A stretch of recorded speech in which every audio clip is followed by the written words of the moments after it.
Picture a three-masted warship, every sail set, every rope rigged, cannon ports picked out in gold paint. Now shrink it until it fits in your two hands. Now nail it to the top of a tower of human hair, grease, wire and flour, a tower half as tall as the woman underneath it, and send her out to dance in a room lit by 4,000 open flames. Add the smell of rendered beef fat going rancid in summer heat. Add the things that live in hair that has not been washed in 3 weeks and cannot be washed, because washing it would destroy a structure that cost more than a farm labourer earns in a year.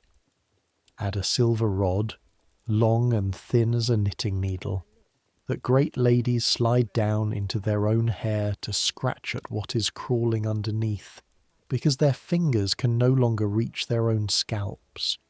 That's Versailles in the late 1770s, the most magnificent court in Europe, and the most uncomfortable. A place where the Queen of France sets a fashion on Tuesday, and by Friday 200 women are carrying gardens, windmills and warships on their heads.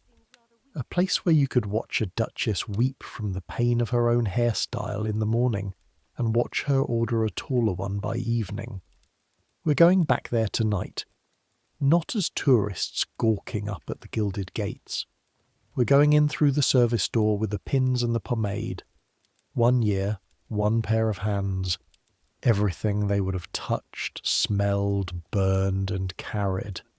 So, I make these history stories, and honestly, I've given up trying to figure out whether anyone actually sleeps to them or whether you're all just weirdos who enjoy hearing about beef fat, wheat flour hair powder, and the insects of the 18th century aristocracy. Either way, subscribe if you want. Get comfortable. Here we go. Your hands are the first thing you feel, not the cold, not the dark. Your hands.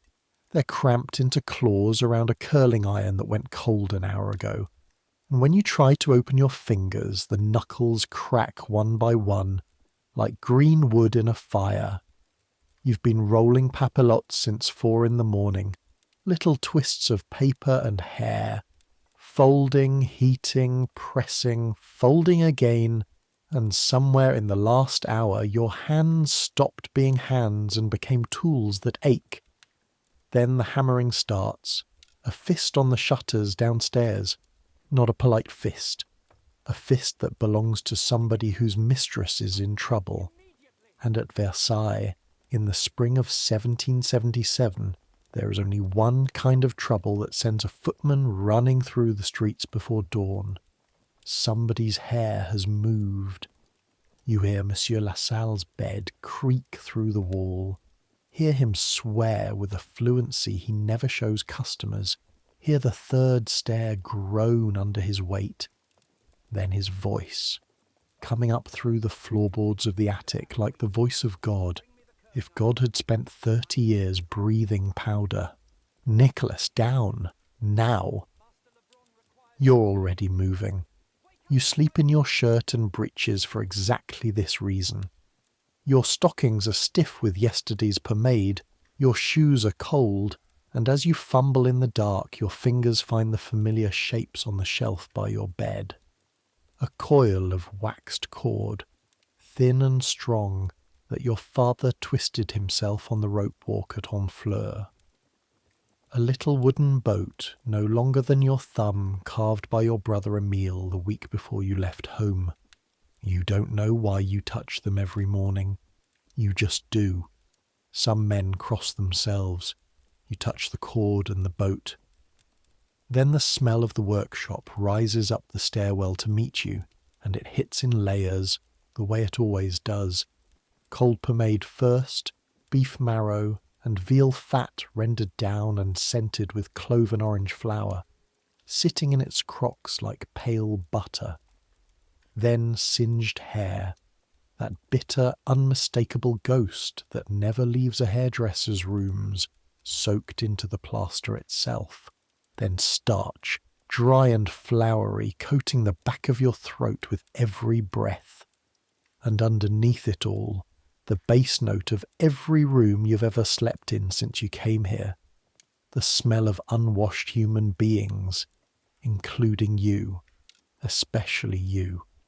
You haven't had a full wash since Easter, and it is now the middle of May. Welcome to the town of Versailles in the year 1777. Louis XVI has been king for 3 years. Marie Antoinette has been queen for 3 years, and the hair of every woman in France has been climbing toward heaven for just about as long. Your name is Nicolas Aubry. You're 16 years old, and you arrived here 8 months ago from Honfleur on the coast of Normandy.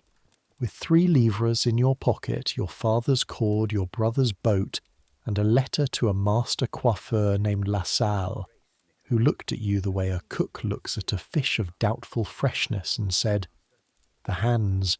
Show me the hands. Your father is a rope maker. He walks backward, all day, down a covered walk longer than a church, twisting hemp into cables for ships, and his hands are so hard he can pull a burning wick out of a candle with his fingers. Everyone at home said Versailles would either make you or swallow you. They weren't wrong. They just didn't say it could do both at the same time." Downstairs, the footman is standing in the open doorway with a lantern, and the street behind him is still blue-black, with one thin line of grey over the rooftops toward the palace. He's wearing somebody's livery, dark green with tarnished lace, and he has the particular hollow look of a man who has been awake all night because somebody else went to a card party. "Madame la Comtesse de Sérigny," he says, "the edifice has shifted."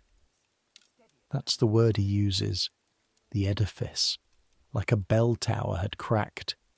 And here's the thing you've learned in 8 months, the thing nobody back in Honfleur would believe. He's not being funny. Nobody in this town is ever being funny about hair. Monsieur Lassalle is already dressed. You never see it happen. The man seems to sleep fully clothed in some way that leaves no creases. He's a heavy man of 50 with a pitted face like a walnut shell and hands that don't match the rest of him at all. Pale, quick, precise hands. Hands that can tell horsehair from human hair in the dark by touch alone. He looks at the footman, then out at the sky, then to you. "The Comtesse is presented at the card tables tonight," he says. "If her head falls, we fall with it. Get the cage." And this is your life now. This is the whole strange machine you've been swallowed into. And while you load the baskets in the cold, I need to tell you what it actually is, because from the outside people see only the finished thing, the great glittering head sailing through the state apartments, and they think, how lovely, how absurd. They don't see the industry underneath. They don't see you. Understand what has happened to hair in this country. Understand it the way you'd understand a fever. 7 years ago, in 1770, a 14-year-old Austrian archduchess crossed the Rhine to marry the heir to the French throne, and she brought with her a hunger to be looked at that this court was only too happy to feed. When her husband was crowned in 1774, her hairdresser, a Gascon named Léonard Autier, a man who came to Paris with 6 francs and a comb, began to build her hair upward. Not curled, not dressed, built. Wire, wool, gauze, false hair, real hair, pomade to make it all stick, powder to make it all white, and then, on top, meaning. Ornaments that said something. Feathers at first. Feathers so tall that ladies had to kneel on carriage floors or hold their heads out the windows. Then, whole scenes. When the old king was inoculated against the smallpox, ladies wore the pouf à l'inoculation, a rising sun and an olive tree and a serpent twined round a club, an entire allegory of medicine, on their heads. There have been poufs with vegetable gardens, poufs with windmills. A famous one carried a nursemaid, a parrot, and a little boy in a chair, all in miniature, all riding a duchess's skull. And when I say the hair is tall, I need you to understand what that means in 1777. This is not a modern woman's teased and sprayed volume, a few fingers of height. This is a scaffold. The frame alone, the thing LaSalle calls the cage, stands 18 inches 2 feet, sometimes more, above the forehead, before a single ornament goes on. A seated lady in full dress can measure 5 feet from her chin to the top of her plumes. Add the feathers, and some of these women cannot stand upright in their own rooms. The doorways of the Palace of Versailles are tall, because Louis XIV built for glory, and the ladies of 1777 are grateful for it in a way he never intended. Somebody has to build all that. Somebody has to climb it, service it, patch it, and take it down. That somebody is a trade, and the trade is at war with itself. The wigmakers' guild, the barbers and perruquiers, hold ancient rights over everything to do with hair, and they hate the new men, the coiffeurs, the artists, who laugh at the guild and say that dressing a living woman's hair is not a craft but an art, like painting, and no man needs a license to paint. There are said to be 1,200 hairdressers working in Paris now, and academies where they train, and lawsuits flying back and forth like shuttlecocks. Monsieur LaSalle keeps his head down, pays what must be paid, and dresses the women of the middle court, the countesses and presidents' wives and ambitious baronesses, who cannot afford Léonard himself, but would rather die than look as if they couldn't. That's the ladder, and you're on its bottom rung. Leonard dresses the queen. Leonard's brothers and his best pupils dress the princesses and duchesses. Masters like LaSalle dress everyone else who matters, and boys like you carry the baskets, heat the irons, mix the pomade, hold the pins, and keep their mouths shut. You hold the pins, LaSalle told you your first morning, and you say nothing. The lady wears the ship, you hold the pins. You thought that was a figure of speech. You had no idea. The workshop takes up the whole ground floor of the house on the Rue de la Paroisse, and it is maybe 20 feet wide and 15 deep, which makes it large for this street. The front room is for customers, with 2 good chairs, a mirror in a gilt frame with a crack LaSalle keeps turned toward the wall, and a folding screen for ladies who arrive with their heads in a state they'd rather the street didn't see. The back room is the real shop, and the back room is where you live your life. Shelves to the ceiling, crocks of pomade, soft for building, hard for finishing. The hard kind stiff enough to hold a curl against a week of weather. Bladders of powder, the fine white starch and the cheaper grey, and a leather bellows for blowing it, and paper cones a lady holds over her face so she isn't suffocated, while her own head disappears in a cloud. Boxes of pins, and when I say pins I need you to understand. Pins by the 1,000, double-pronged pins as long as your hand, pins that go in through gauze and wool and false hair, and find the braid at the core and bite. A rack of irons by the hearth, wire in coils, soft iron wire and springy brass, wool cushions in the shapes of hearts and horseshoes, gauze, ribbon, and hair. Bundles and bundles of other people's hair, tied and labelled, blonde from Flanders, brown from Normandy, hair sold off the heads of peasant girls at hiring fairs for a few leaves, hair that will spend next season pinned above a countess's forehead, closer to a king than the girl who grew it will ever stand in her life. You've learned every shelf in the dark. This morning you load the cage, the folding wire frame into the tall basket, then the crocks, the bladder of best powder, the pin boxes, the irons wrapped in flannel, the spirit lamp. The basket rides on your back like a chimney. £40 near enough.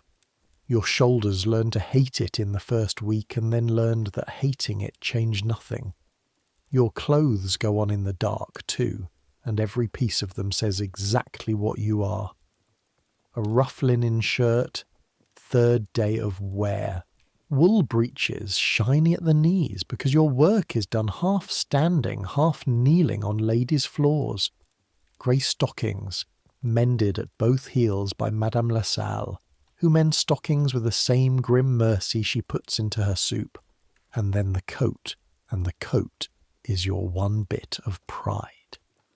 Pigeon grey, decent cloth, cut down from a coat a valet sold cheap when his master died. A hairdresser's boy in a good grey coat can walk through the gates of the Palace of Versailles with a basket and the Swiss guards wave him through. A boy in a smock gets stopped. Appearances matter in this town. They matter more than food. You splash your face from the basin, water you hauled yesterday evening from the fountain in the marketplace, standing in line behind 2 cooks and a laundry girl while the last light went out of the sky. The water is cold and tastes faintly of stone. Nothing in this house arrives by itself. Water is carried, wood is carried, hair is carried. You are the carrying. By the time you're loaded, Lassalle is in the doorway in his good brown coat, case of combs under his arm, watching the street go grey. "You're slow," he says. "You're not slow."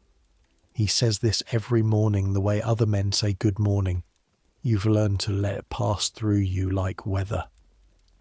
Pierrot clatters down the stairs behind you, still buttoning, hair in his eyes. Pierrot is the senior apprentice, 18. A long thin boy from Amiens with wrists like broom handles, and he can set a curl faster than you but sleeps like the dead. You share the attic bed with him. Yes, share. That's normal.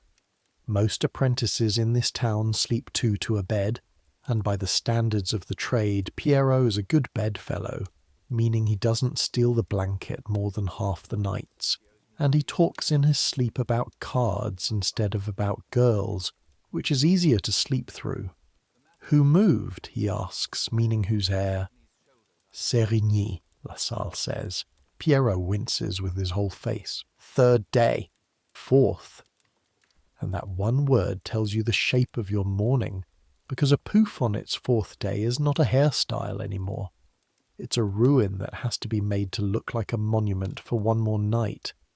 Then you're out in the street, and the town is waking around you. And I want you to understand what this town is, because it isn't a town in any way your home village would recognize. Versailles exists for one reason, the way a barnacle exists for its rock.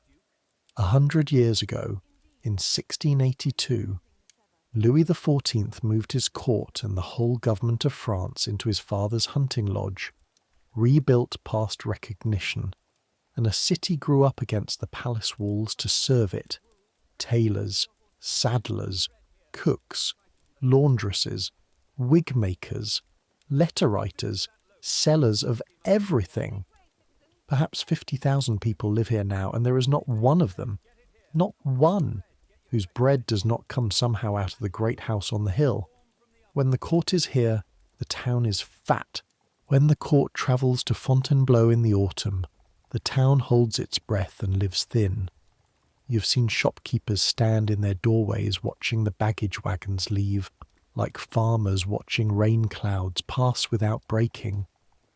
The Rue de la Paroisse runs down toward the church of Notre Dame, and the market stalls are already opening in the dark beside it.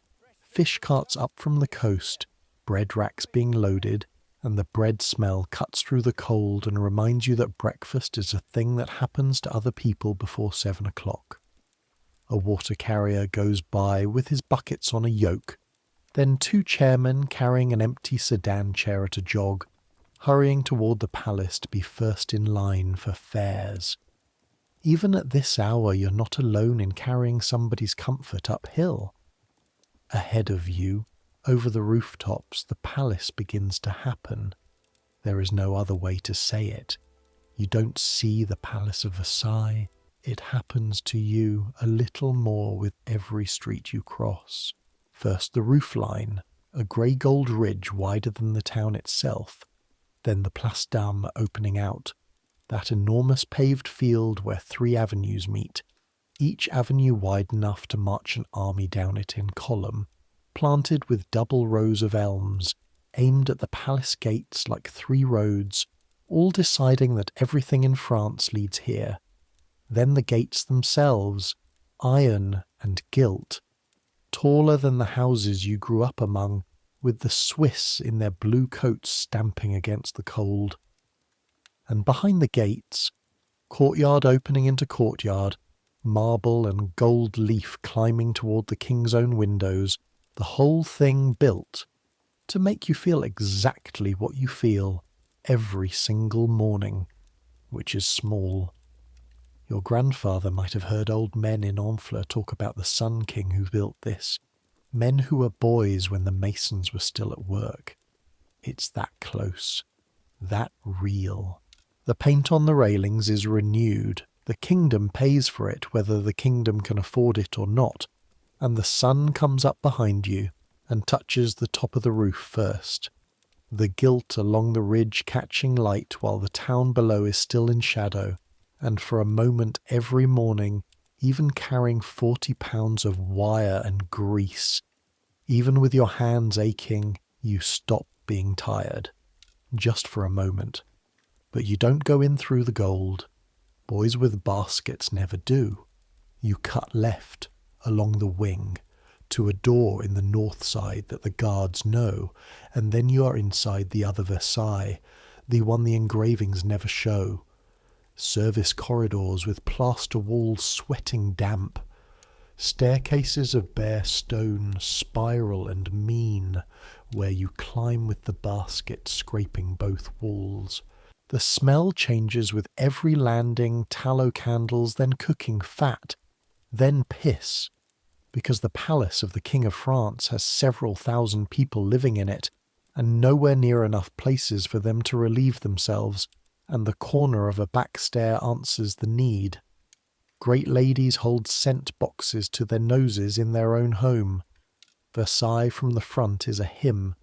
From the back stairs it's a lodging house the size of a city, and it smells like one. 4 flights up, under the roof, where the mid-rank courtiers are kennelled, the corridor is so narrow that when a girl comes the other way with a basket of linen you both have to turn sideways, and the wall is cold against your back, and the linen smells of lavender and lye. "You're the hair boy," she says. Not a question. She's about your age, brown-eyed, with reddened laundry hands and a Paris basin accent you can't place yet. "Sérigny's?" "Since dawn," you say. "She cried all night," the girl says, flat the way you'd report weather. "Kept the whole corridor awake. 4th day under that thing." She shifts her basket up her hip. "My mistress sleeps sitting up too. All of them do. You know that. You build those towers and then they sit up all night under them like hens on a perch." "I know," you say, because you do, and you hate that you do. "Manon," she says, by way of a name, and she's gone down the stair, and you stand there a heartbeat longer with your back against the cold wall, because that is the first time since Christmas that anyone in this building has told you their name. The Comtesse de Sérigny lodges in 2 rooms under the eaves of the north wing, and if you had heard, back in Honfleur, that a Countess of France lived in 2 rooms, you'd have laughed. You're not laughing now. This is the great secret of Versailles, the one the town below whispers and the engravings never show. Courtiers fight, bribe, and marry for the privilege of living worse than a prosperous grocer, because the 2 rooms are here, under the king's roof, and a chateau in the provinces is nowhere. A room at Versailles is not lodging, it's existence.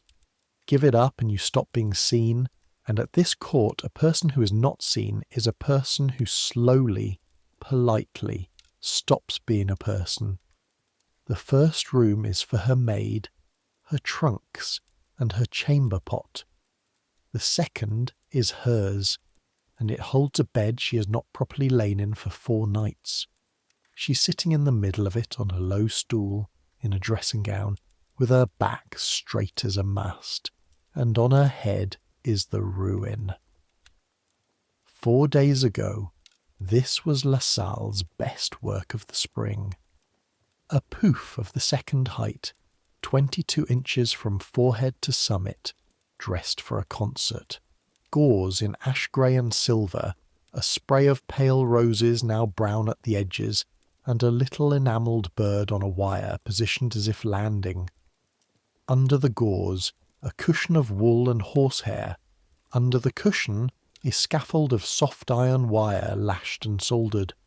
Under the scaffold, her own hair, chestnut, thinning at the temples the way all their hair is thinning, dragged up over the frame strand by strand and pasted into place with pomade, then powdered white as a January field.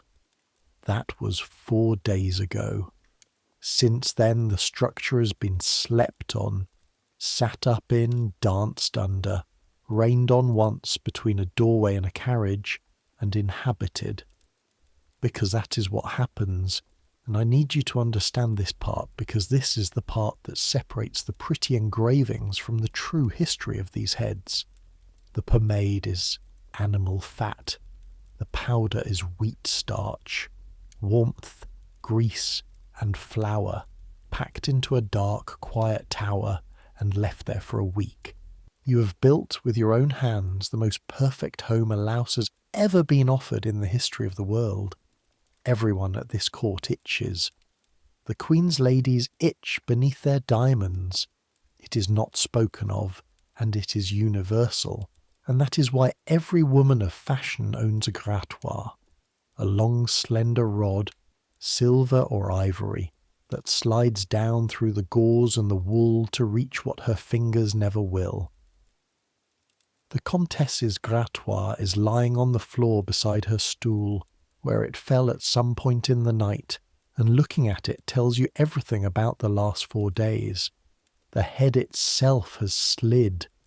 The whole edifice is leaning a hand's breadth to the left, like a church spire after an earthquake, and she's been holding her neck against the lean for hours, and there are tears standing in her eyes from exhaustion, from the ache, from the particular misery of being 19 years old and unable to touch her own scalp. But her back is straight, her voice is level. That is court training, and it is a kind of courage, whatever else you come to think of these people.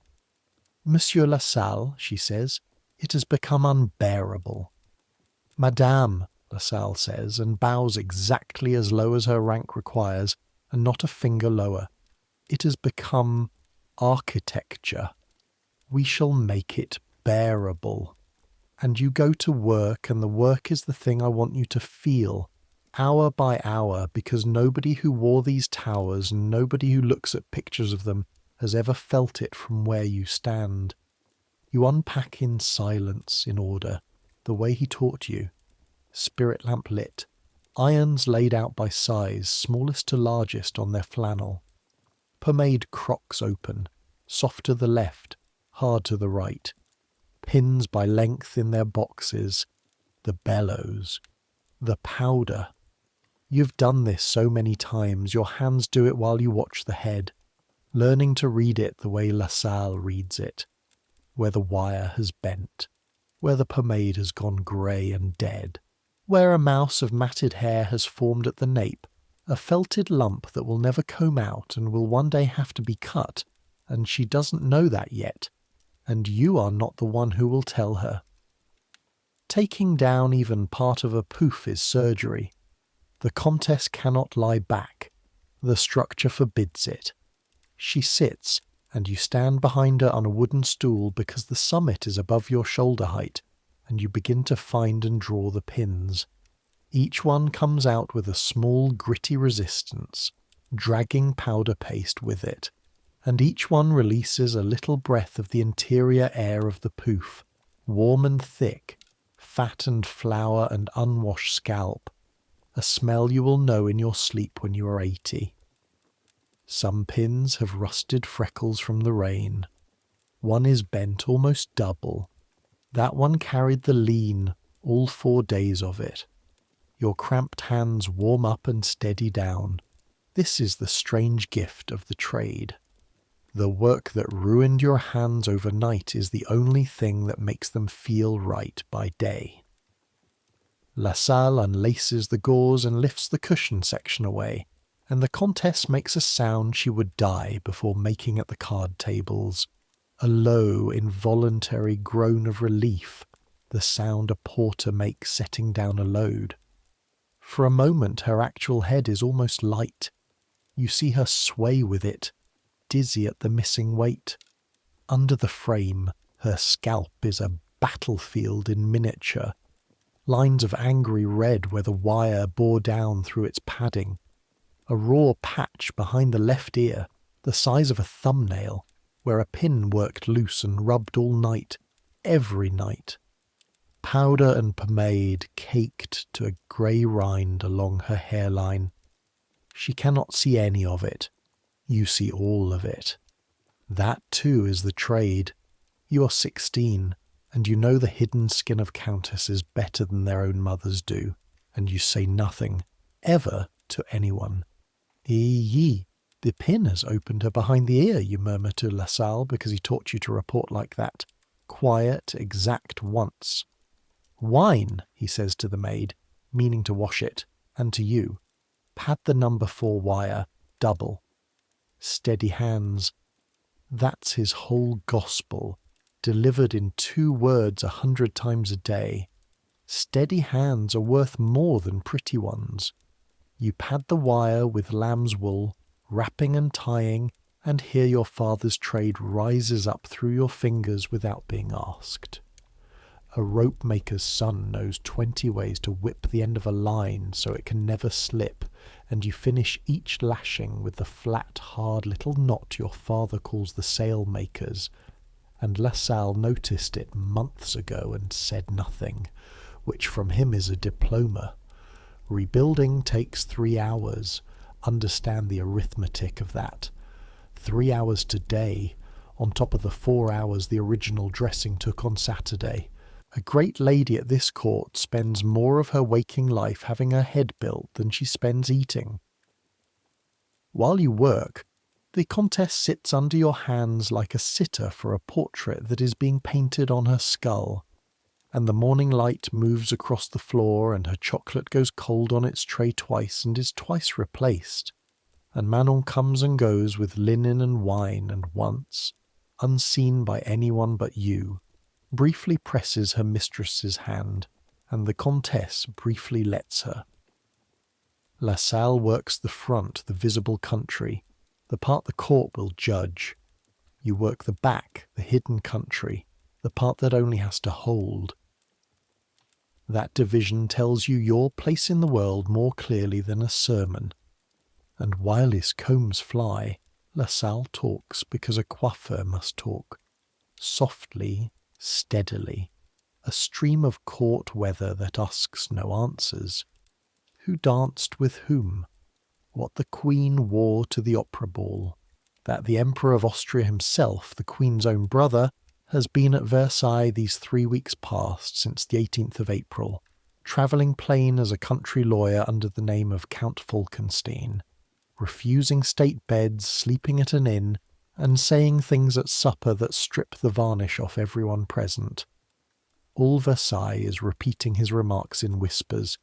It is said that when a lady appeared before him in the full height of fashion, rouged like a poppy and plumed like a hearse horse, the Emperor studied her a long moment and asked pleasantly whether it was not exhausting carrying a year's rent on one's head.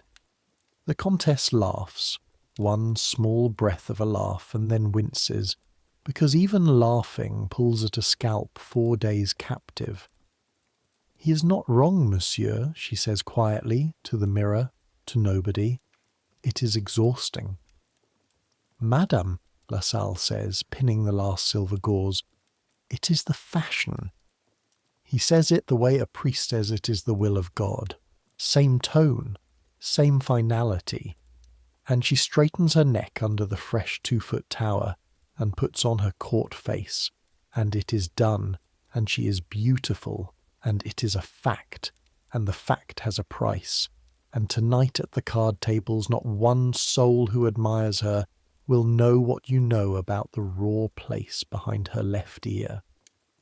While LaSalle presents the mirror, you coil the leftover wire, and a length of the springy brass too short for a frame, too good to throw away, goes into your coat pocket. You don't know yet what you'll do with it. Your hands know before you do. By candlelight tonight in the attic, they'll bend a loop into one end, file the other smooth, wrap the loop with waxed cord for a grip, and make a grattoir of brass wire, plain as a nail beside her silver one, and twice as long, because you have seen where the itch actually lives, and her silver rod is 3 inches too short to reach it. You are 16. This is your art. Nobody will ever hang it in a salon. On the way down the back stair, the basket lighter, your shoulders singing, you pass Manal on the landing again, and she looks at the powder dusting your sleeves like snow that fell indoors. Fix the tower, she asks, until Friday. Then Friday you'll fix it again. She shifts her linen. You know what my mother would say? She bakes bread. Baked. That white on your coat, that's flour. Good wheat flour cooked into starch. There are 200 heads in this one wing wearing it. She's already moving down the stair, voice trailing back.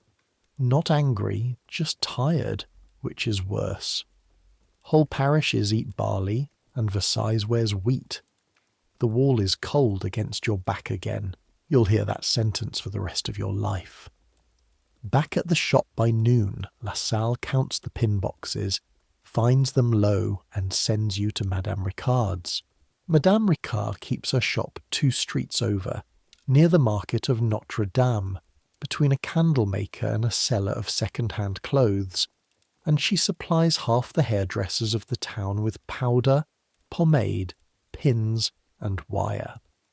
She's a widow of about 50, broad as her own doorway, with forearms like a washerwoman, because rendering fat is heavy work, and a way of looking at an apprentice that makes him recount his money twice before he opens his mouth. Her back court is where Pomade begins, and the smell of it reaches you half a street away. Beef marrow and veal sweet, bought from the butcher's by the pail, melting in copper pans over a slow fire, skimmed, strained through linen, melted again, strained again, then beaten with essence of clove, of lemon, of orange flower, until the fat forgets it was ever an animal, almost forgets. On a warm day like today, the whole street remembers. You've come for 6 pounds of powder, 2 crocks of soft pomade, and 2,000 pins, and LaSalle has given you a figure, and Madame Ricard has a different figure, and the space between the 2 figures is your entire value as a human being this afternoon. Best starch is 12 sous the pound, she says, wiping her hands. It was 11 in Lent. Talk to the starch men, not to me. Do the arithmetic, because LaSalle will make you do it aloud when you get back. A pound of best white powder at 12 sous. A single full dressing of a grand pouf can drink half a pound of it. First the base coat, then the finishing cloud blown on with the bellows while the lady holds her paper cone over her face. That's 6 sous of powder on one head for 1 week, and there are, by the guild's own grumbling, more than 1,000 dressed heads in this town in season, and every one of them is powdered white with the same wheat starch, week after week. A 4-pound loaf of bread in the market this morning cost 8 sous. 1 grand head, 1 week, is most of a loaf. Versailles alone, 1 season, is a granary. Manon's mother is right, and you buy it by the sack anyway, because that is your work, and because if you didn't, somebody else's boy would. 11 sous the pound if I take £6, you say. You'll not sell £6 at once to anyone else on a Tuesday. 11 6 deniers, and I throw in the paper cones. 11, and the cones, and you keep the grey powder you are going to slide into the bottom of the sack. She looks at you for a moment, and then she laughs, a big laugh that startles the candlemaker's cat off the wall. 8 months, she says, and the little Norman has learned to count. 11, the cones, and all £6 white, on my husband's grave. Tell LaSalle he feeds you too well. Done. You shake on it, her grip like a dock worker's, and while she weighs the sack she nods at the pale slabs cooling in the back court. You know what the difference is between my best pomade and my worst? She asks. 3 sous of clove essence and 1 day of my labour. The fat is the same fat. Remember that when you're dressing your countesses, the fat is always the same fat. That's the second sentence today that you will keep for the rest of your life, and the day isn't over. Because when you get back hauling powder like a miller's boy, LaSalle is standing in the doorway with a letter in his hand, and there is an expression on his ruined face you've never seen there before. If you had to name it, you'd say it was the face of a man who's been asked to dance by someone far above him and can't decide whether it's an honour or a trap. The Comtesse is summoned to the Queen's Circle Thursday week, he says. She requires ornaments. Ribbon of a particular blue, gauze of a particular silver, silk flowers of a particular maker, which means, and he folds the letter with those precise pale fingers, somebody goes to Paris, to the Rue Saint-Honoré, tomorrow, first light. And when I say Paris, I need you to understand what that means to a boy who has been to 2 towns in his life, and one of them was Honfleur. You've never seen it. 8 months living 12 miles from the largest city on the continent of Europe, and you've never seen it. Because your legs belong to LaSalle, and LaSalle's business is here. Paris is where the fashion is actually made. Versailles wears it, Versailles pays for it, but Paris makes it, in 100 workshops around the Rue Saint-Honoré, and the most famous of those workshops is a shop called the Grand Mogol, and the Grand Mogol belongs to Mademoiselle Rose Bertin, marchande de mode, dressmaker and milliner to the Queen herself, a draper's apprentice from Picardy who now keeps duchesses waiting in her showroom, the way a bishop keeps curates waiting, and half the court calls her, not entirely as a joke, the Minister of Fashion. When the Queen and Mademoiselle Bertin and Monsieur Léonard between them decide what a pouf is this month, that decision washes over Versailles by the weekend, and over Vienna and London and St. Petersburg by the season's end. There are dolls dressed to the minute in miniature, packed in crates and shipped to every court in Europe so that foreign ladies can copy Paris exactly. Fashion is a French export, like wine. The whole world is dressed from a few streets you will see tomorrow. The public coach for Paris leaves from near the Place d'Armes before 6. The coachman wants 24 sous. You have 30 for fares both ways, and LaSalle counts what you bring back to the denier. 18, you say, and I'll ride up beside the freight. 16 if you hold the freight down at the potholes.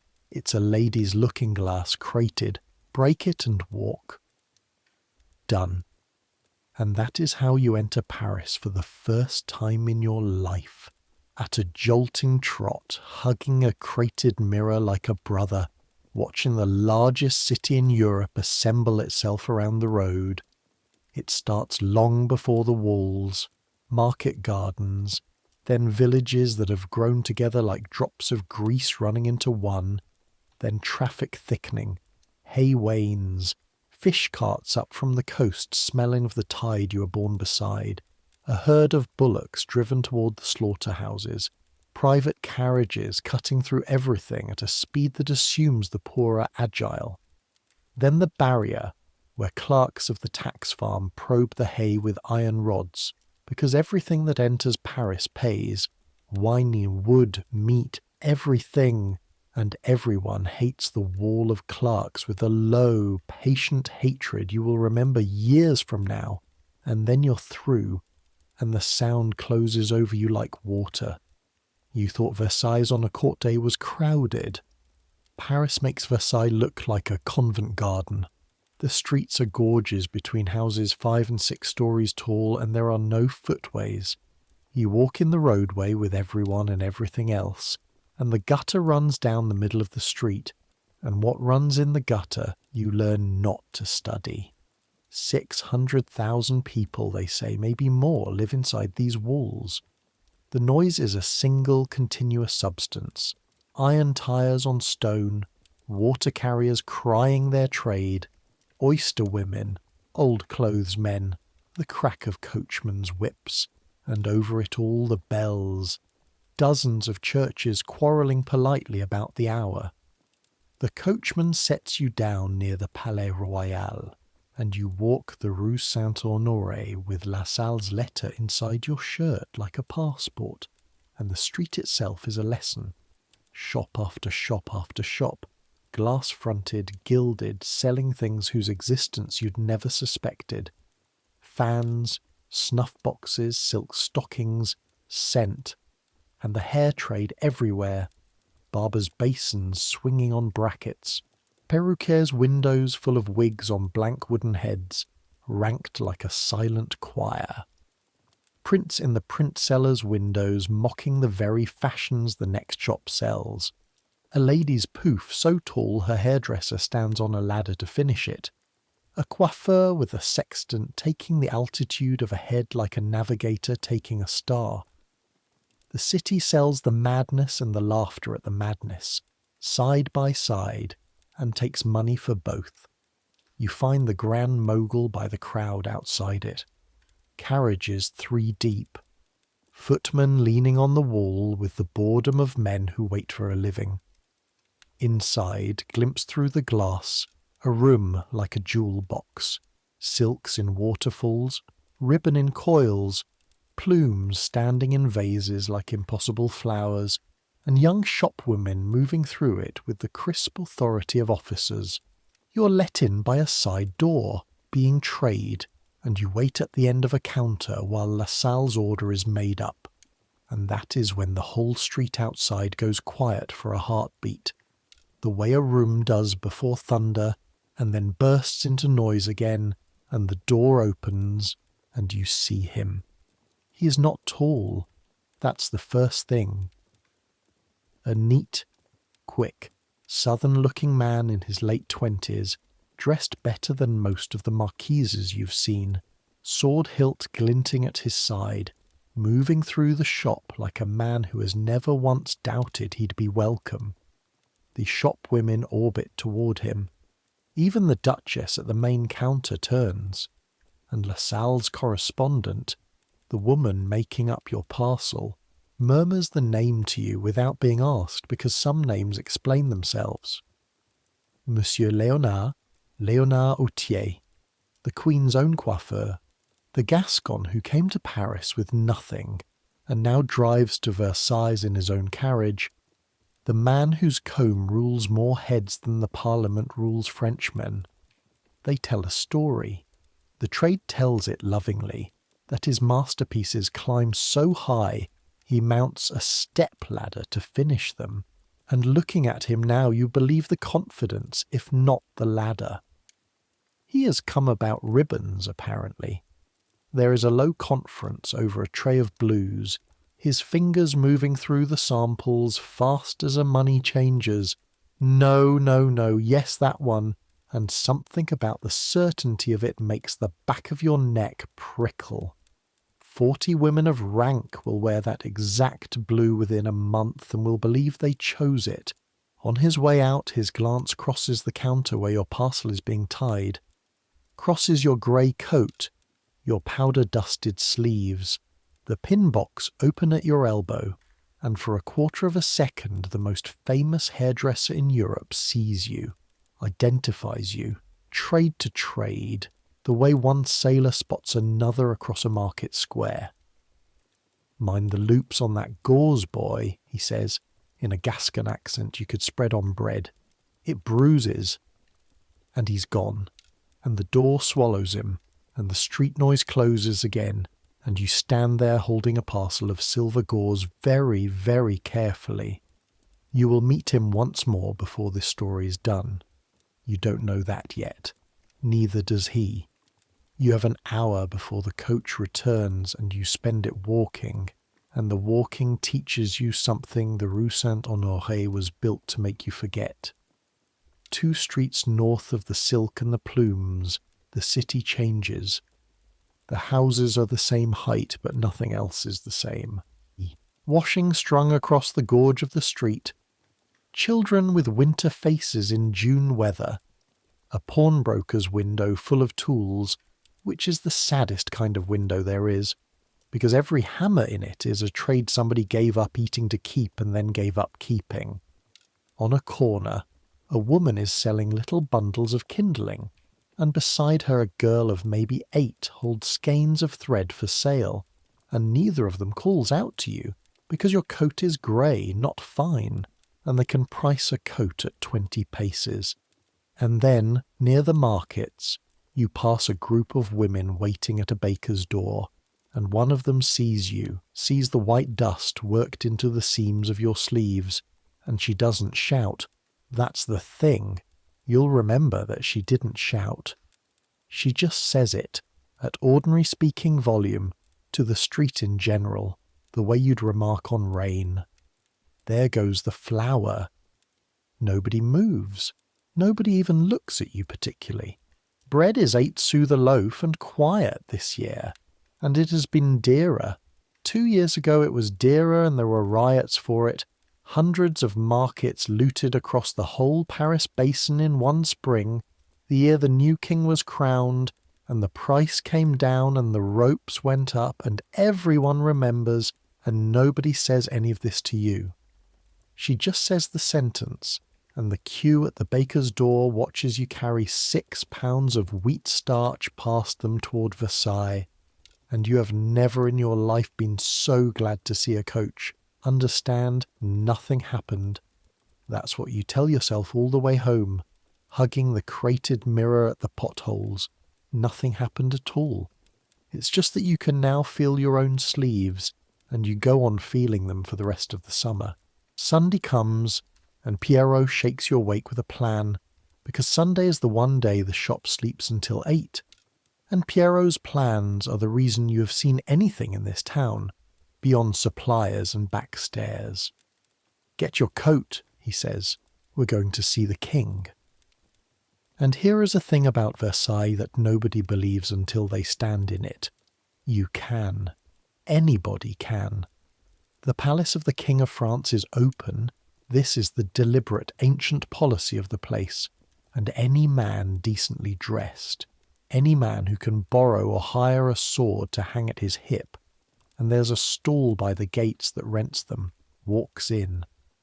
Through the gates, up the stairs, into the state apartments, along with lawyers and merchants and provincial cousins and pickpockets, and everyone else who owns or can hire a decent coat. The king lives in public the way other men live in private. He dines in public on Sundays, the grand couvert. The whole ritual mob watched from a rope's distance. 2 boys from hair shop, scrubbed, brushed in their best, join the shuffling crowd and walk into the most famous room in Europe, and nobody stops you, and that fact does something strange to your chest. The Hall of Mirrors is 240 feet long, 17 arched windows down one side, looking over the gardens toward a canal that runs a mile into the haze, and facing the windows, 17 arches of mirror glass, 357 panes of it, so that the gardens and the light and the crowd all happen twice. The vault overhead is one continuous painted boast. 30 feet of gods and battles, the Sun King doing everything but blush. Gilt everywhere the eye lands. You have powdered heads in rooms off this gallery for months, but always through the back corridors, always the servant's geography. You have never simply stood in it. And down the centre of that impossible room comes the fashion on parade. Sunday is promenade day, and the court walks to mass through the gallery, and the crowd lines the route to watch. And what the crowd has come to watch mostly is heads. Here they come, the towers you service, on parade in their natural habitat. A pouf dressed as a garden, green gauze lawns and silk roses and a tiny watering can in silver.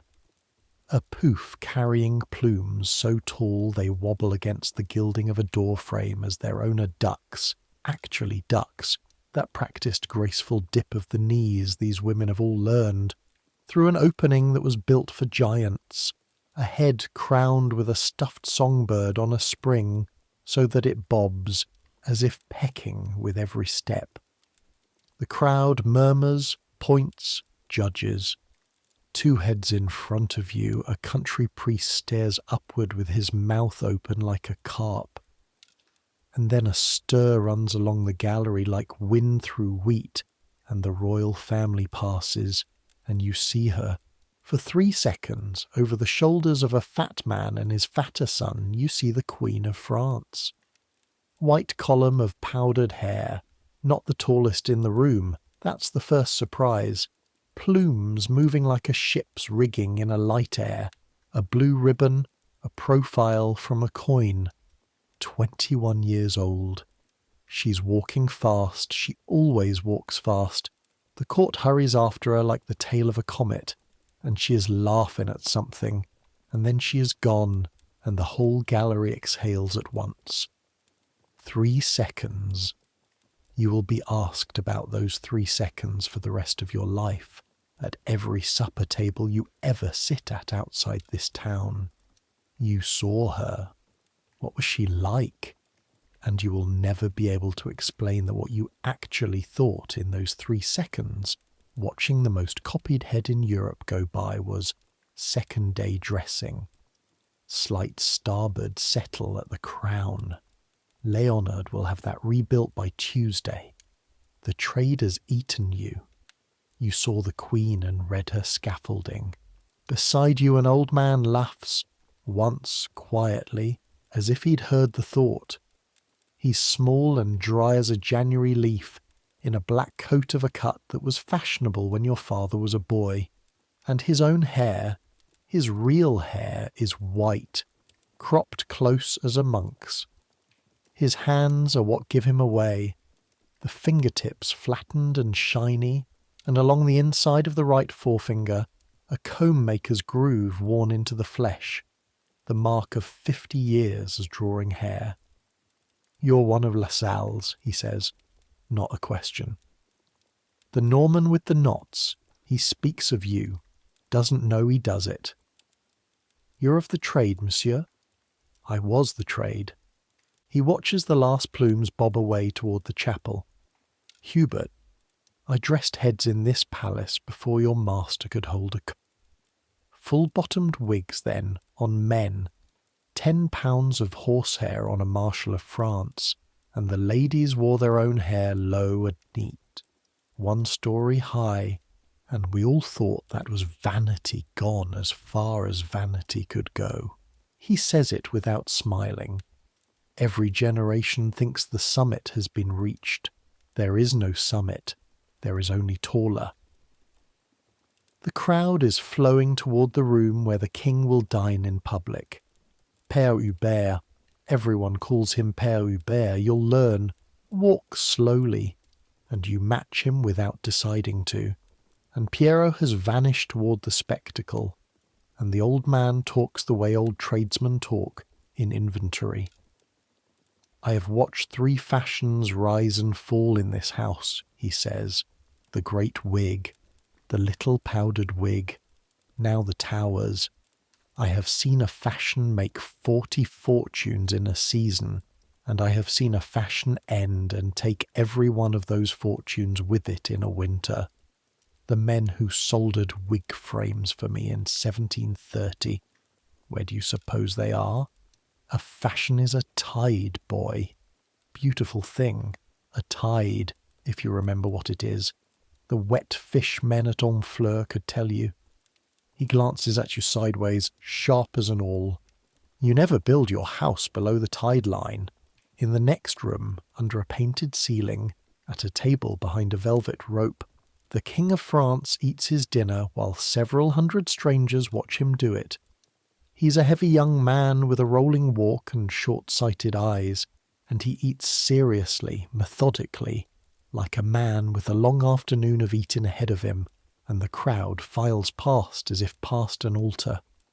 The Queen sits beside him and eats almost nothing, and touches her fork and looks at the crowd looking at her, 20 deep, every Sunday forever. She hates it, Père Hubert says, matter-of-fact, quiet, under the crowd noise. You can see it from here. The old king was born to the glass cage. This one endures it like a toothache.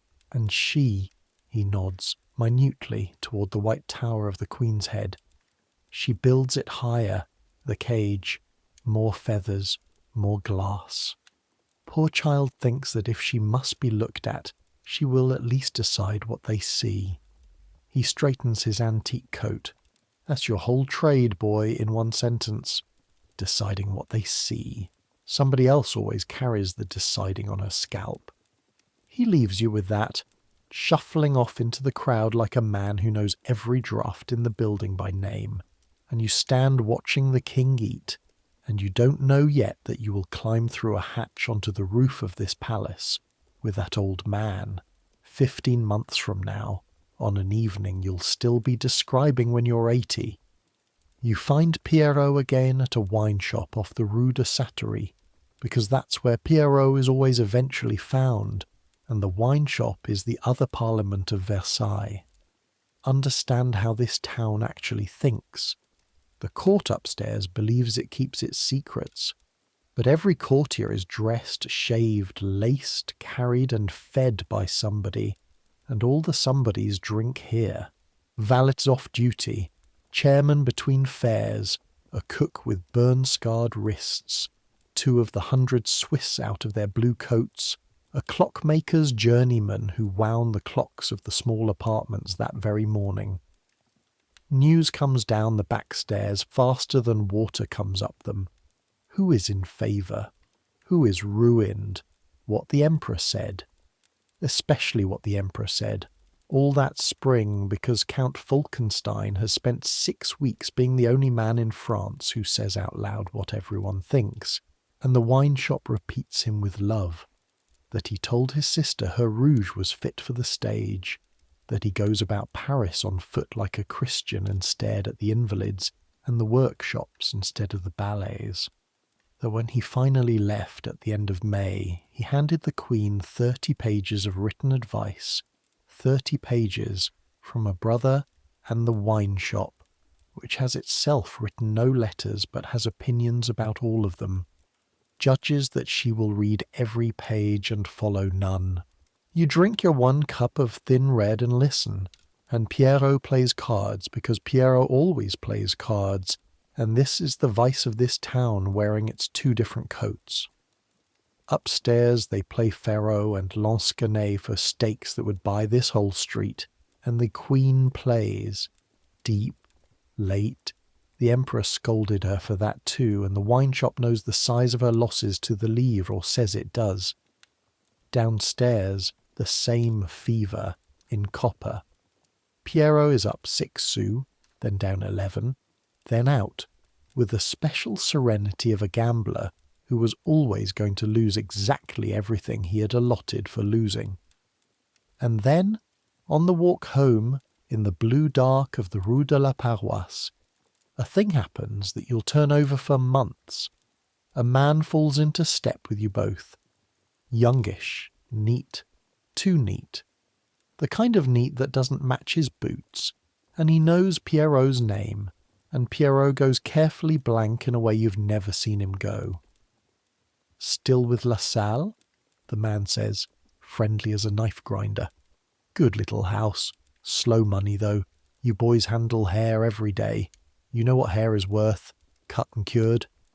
He doesn't wait. A good head of live hair, 30 inches sound, buys off a country girl for 6-7 livres at a hiring fair and sells in the Rue Saint-Honoré for 4 times that before it's even wefted. And that's honest trade. Then there's hair that costs nothing at all if a man isn't squeamish about where it slept last. He lets that sit in the dark for exactly 1 step. Convents crop novices, hospitals crop fevers, and the dead, well, the dead have never once complained of a cold head. We're suited, thanks, Pierrot says, in a voice with no doors in it. Of course you are. The man peels away toward the market like smoke. Ask for Thierry, if suited ever changes. You walk half a street in silence. Half the false air in France, Pierrot says at last. You don't ask where it grew, you just don't ask. La Salle buys from the fairs, papers and all. It costs him double and he does it anyway.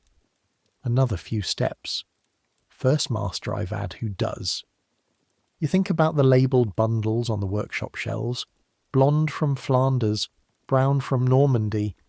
You think about a girl your sister's age standing at a hiring fair while a dealer walks around her, the way farmers walk around a heifer, lifting the weight of her plait in one hand, offering 6 livres for 2 years of her body's patient work, and about whose head it ends up crowning, and what that head paid for one evening's height.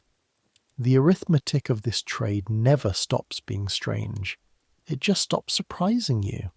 That's the last thing the spring teaches you, and then it's summer. And the summer of 1777 folds you into the rhythm of the strangest year of your life. And the rhythm goes like this. Saturday, the great dressing day, 4 heads back to back, your arms above your shoulders for so many hours that at night they twitch upward on their own, like a hanged man's. Sunday, the promenade, the towers on parade, and you and Pierrot in the crowd, professionally silent, counting settles and leans the way pilots count shoals. Monday, the emergency repairs, because Sunday night is ball night and ballrooms are lit by chandeliers, and chandeliers are the natural predator of the pouf. And when I say predator, I need you to understand this is not a figure of speech. A grand chandelier at a court ball carries 40, 50, 60 candles, and it hangs at exactly the altitude that fashion has decided hair should also occupy. Pomade is fat, powder is starch, gauze is a wish. A lady in a 2-foot tower under a low lustre is a torch waiting for its wedding day, and every season the wine shop can name names. This one's plumes went up like a partridge shot out of season. That one's gauze caught and a chairman crushed it out with his bare hat and was pensioned for it. The ladies know. They duck. They navigate. They post their eyes on every flame in the room. They carry their heads through the world the way powder monkeys carry kegs through a gun deck. It becomes a skill, then an instinct, then a deformity of the soul. You will watch the Comtesse de Sérigny at a window on a bright day, flinch sideways from a hanging lamp that is not even lit. You learn the maintenance of the inhabited head, the strange nursing that fills the space between dressings, how to open a seam of the structure at the nape, just 2 fingers wide so that a lady can sleep with some part of her scalp in the air, how to dress the wooden neck rest, the little curved trestle these women prop under their necks at night so the edifice hangs clear of the pillow, sleeping like their own ancestors' effigies, face up, arms folded, still. You've held one. Plain turned beach, hard as a pew. The Comtesse's has a groove worn in it, 19 years old, and she sleeps on a wooden gallows every night God sends, and calls it convenient. In August, you make her a better one. You don't ask permission. You pad the trestle with lamb's wool, the same double lashing you use on the number 4 wire, sailmaker's knots, a linen cover that Manon hems for you in exchange for the story of the Rue Saint-Honoré told twice.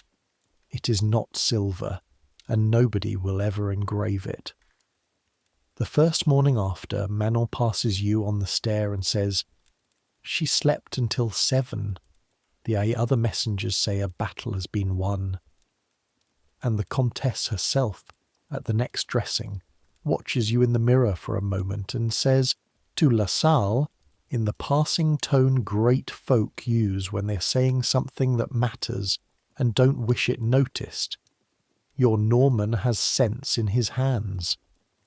"He has steady hands, madam," La Salle says. "Sense we beat out of them. It interferes."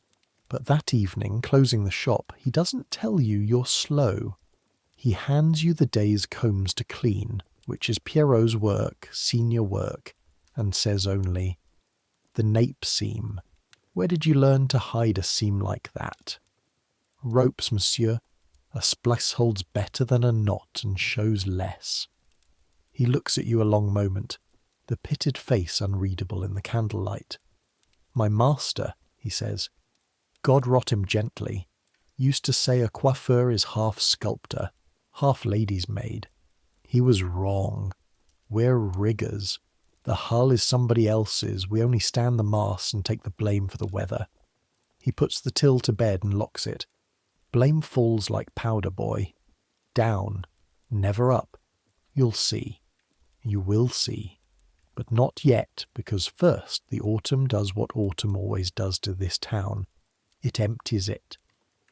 In the first days of October, the court goes to Fontainebleau for the hunting, the whole vast machine of it, and you stand with half the town and watch it leave. Understand what leaves. Not a family, an industry. Wagon after wagon after wagon, furniture, plate, linen, the contents of ministries in iron-bound chests, hundreds of horses. The road to the south. One unbroken river of the king's property for the better part of 2 days. The Comtesse goes with it, her 2 attic rooms shuttered, her neck rest packed in straw like porcelain. Léonard goes, or his best men do. Where the Queen's head goes, the trade follows, and Versailles the town exhales and goes thin. Shops that live on the court put up their shutters at noon. Madame Ricard renders half her usual fat and says so at length. La Salle's book, which in season is a lattice of names with never a white hour in it, goes to 3 dressings a week, town wives and a notary's daughter with a wedding coming. He cuts expenses with a quiet ferocity, and one of the expenses is candles, and you spend the grey afternoons of that October doing piecework in the last of the window light, carding out old false hair, recurling it on clay rollers baked by the fire, sorting pins, rendering, mending. Your hands, for the first time since you came, are bored. It frightens you more than the work ever did. You've been in this trade a year, and already your hands think of a day without a head to build as a day with a hole in it. News from Fontainebleau comes down the road with the supply wagons and goes through the wine shop like fire through stubble. The Queen's play has gone deep this autumn.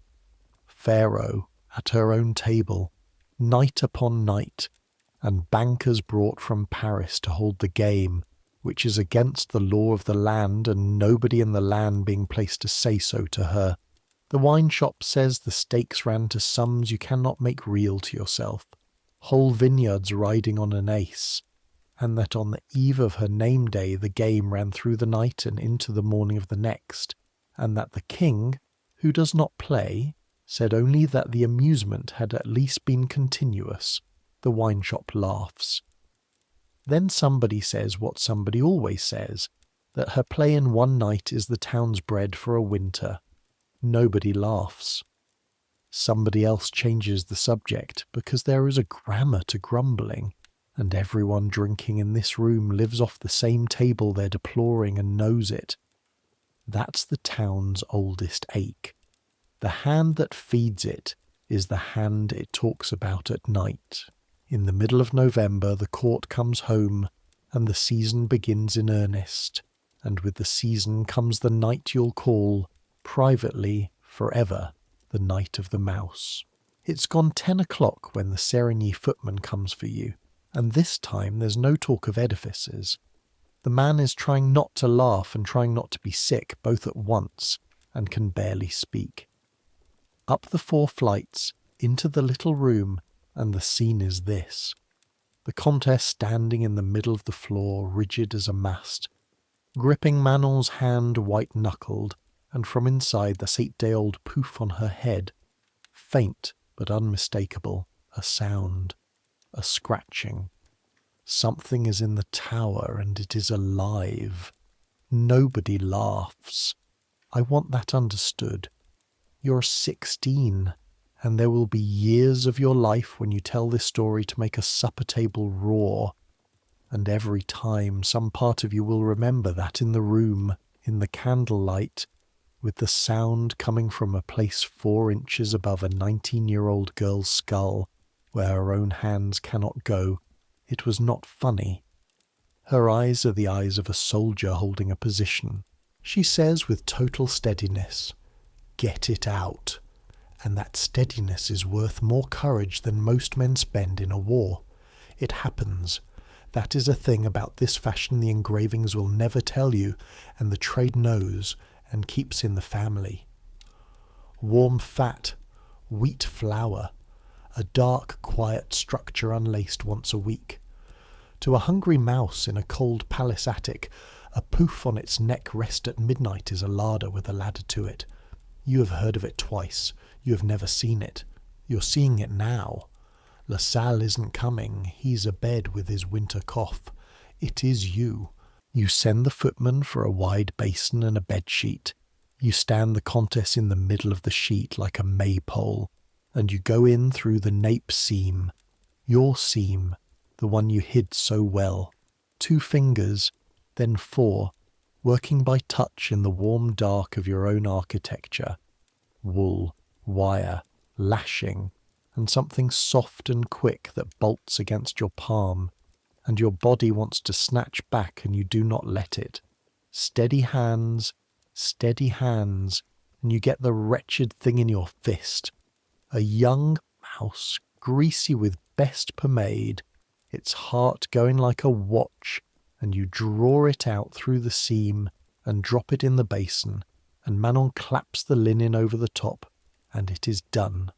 Total time, perhaps a minute and a half. Longest minute and a half of your year. The Comtesse does not scream or faint or reward you with a ring in the manner of stories. She sits down, slowly, on the low stool, with her tower still on her head, and starts to laugh, and then she is crying, and then both at once, 19 years old, mouse grease on her second best gauze, and she says, to nobody, to the mirror, to the whole gilded machine of the world she has married into. In my grandmother's time it was 1 story high. 1. What in God's name are we doing? Manon looks at you over her mistress's bowed and towering head. You look at Manon. Nobody in the room has an answer, and the answer is also the only thing paying for the room. Next morning the pouf comes down entire, 8 days old, and is not rebuilt for a week, on the Comtesse's own order, and the trade's arithmetic quietly registers the little wound. 1 client, 1 week, 7 livres unearned. Even mice have economics. Winter closes on the town like a fist. Water freezes in the basin by your bed. You and Pierrot sleep in your coats, spine to spine, like 2 brackets. And the season, perversely, gets busier as it gets colder, because winter is ball season, and ball season is chandelier season, and chandelier season is the season of fire. It comes on the last Tuesday of January, at a ball in the town, a financier's hotel on the Avenue de Saint-Cloud.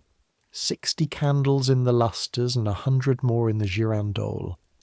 And Lassalle has 3 heads in that room, and he has posted you in the service doorway with the repair basket, because that is now your acknowledged post, the rigger standing by in the chains.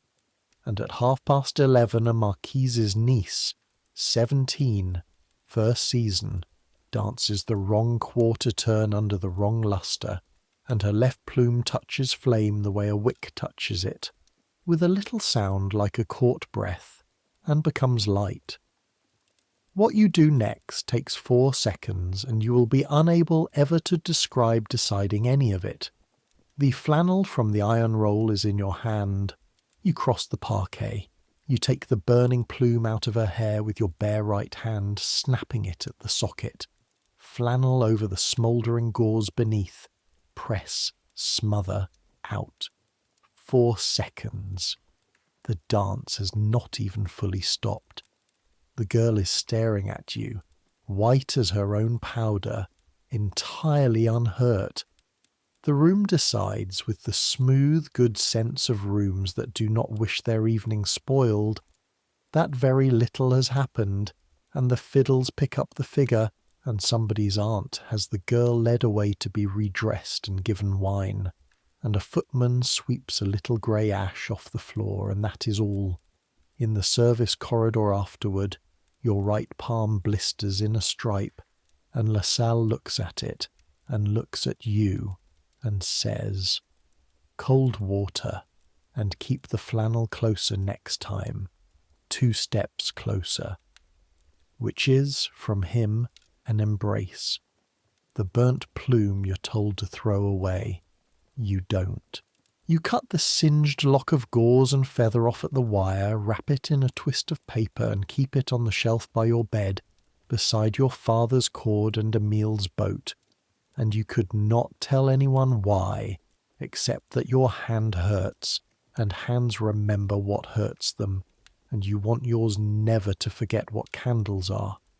That night you don't sleep, and it isn't the hand, it's the doorways. You lie in the freezing dark doing what you have done all winter without noticing you'd started, building in your head. You think about the marquise's niece ducking under that lustre 1/4 turn wrong. You think about the comtesse folding herself into carriages, that practised dip, kneeling on the carriage floor with her tower held level like a full glass, 12 miles to Paris on her knees. You think about doors, lintels, sedan chairs, chandeliers, the whole world built at one height and fashion built at another, and every collision between the two paid for in singed gauze and bent frames and women's necks.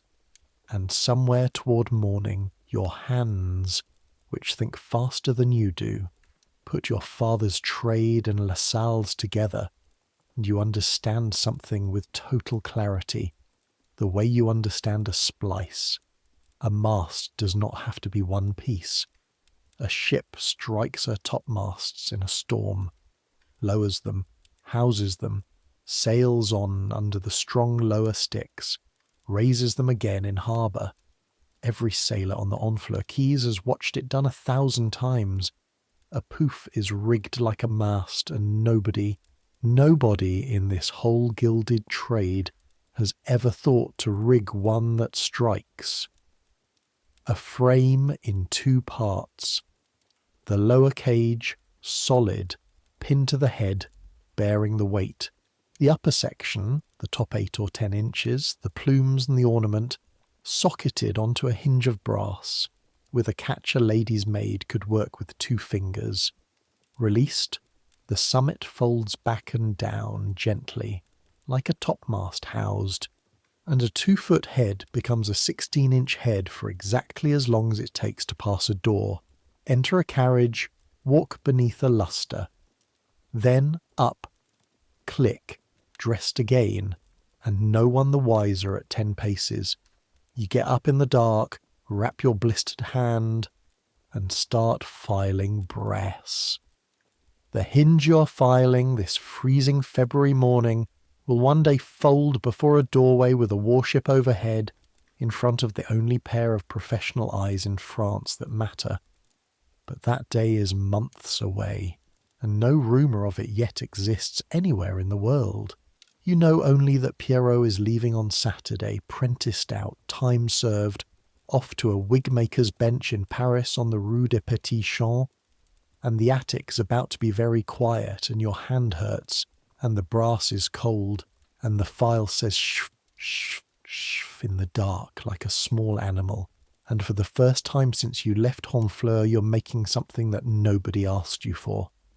Pierrot goes on Saturday.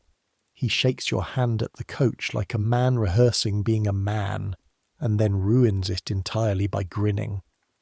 Mind the mice, he says, and the coach takes him, and that is how boyhood friendships end in this century, in one joke and 12 miles. The new boy arrives the following Thursday from Chartres, 13 years old, name of Baptiste, all elbows and homesickness, and he cries the first 3 nights, muffled, the way you did, and on the 4th night you hear yourself say into the dark in LaSalle's exact gruff cadence, "It gets easier," and lie there astonished at who you have become. And now the world outside the workshop starts to move, and I need you to feel how it reaches you, because history does not arrive in this town the way it arrives in books. It arrives as gossip, then as prices, then as hair. The gossip comes first, in the 2nd week of February 1778, down the back stairs and into the wine shop within a day. It is signed. France has signed a treaty with the Americans, the rebels, the men who threw the English king's tea in the sea, signed on the 6th of February in Paris, alliance and commerce, and everyone understands what it means, even before the criers do, because there is only one thing it can mean. War with England. Not today, not this month, but coming, as surely as a tied up a mud flat. The wine shop drinks to it. The wine shop would drink to a comet. Then, in March, history walks past you at a distance of 11 feet, and it is bald. On the 20th of March, the American commissioners come to Versailles to be received by the king. Publicly, officially, the alliance shown to the world, and the whole town turns out, and half of Paris with it, because the chief of the commissioners is the most famous man in the world who is not a king, Dr. Franklin, the man who, they say in The Prince, snatched the lightning from heaven and the sceptre from tyrants. The crowd packs the courts and corridors as for a royal wedding. You're in that crowd, wedged behind a chandler's family with Baptiste on your shoulders, getting a view he will retail for weeks, while you inspect coat buttons.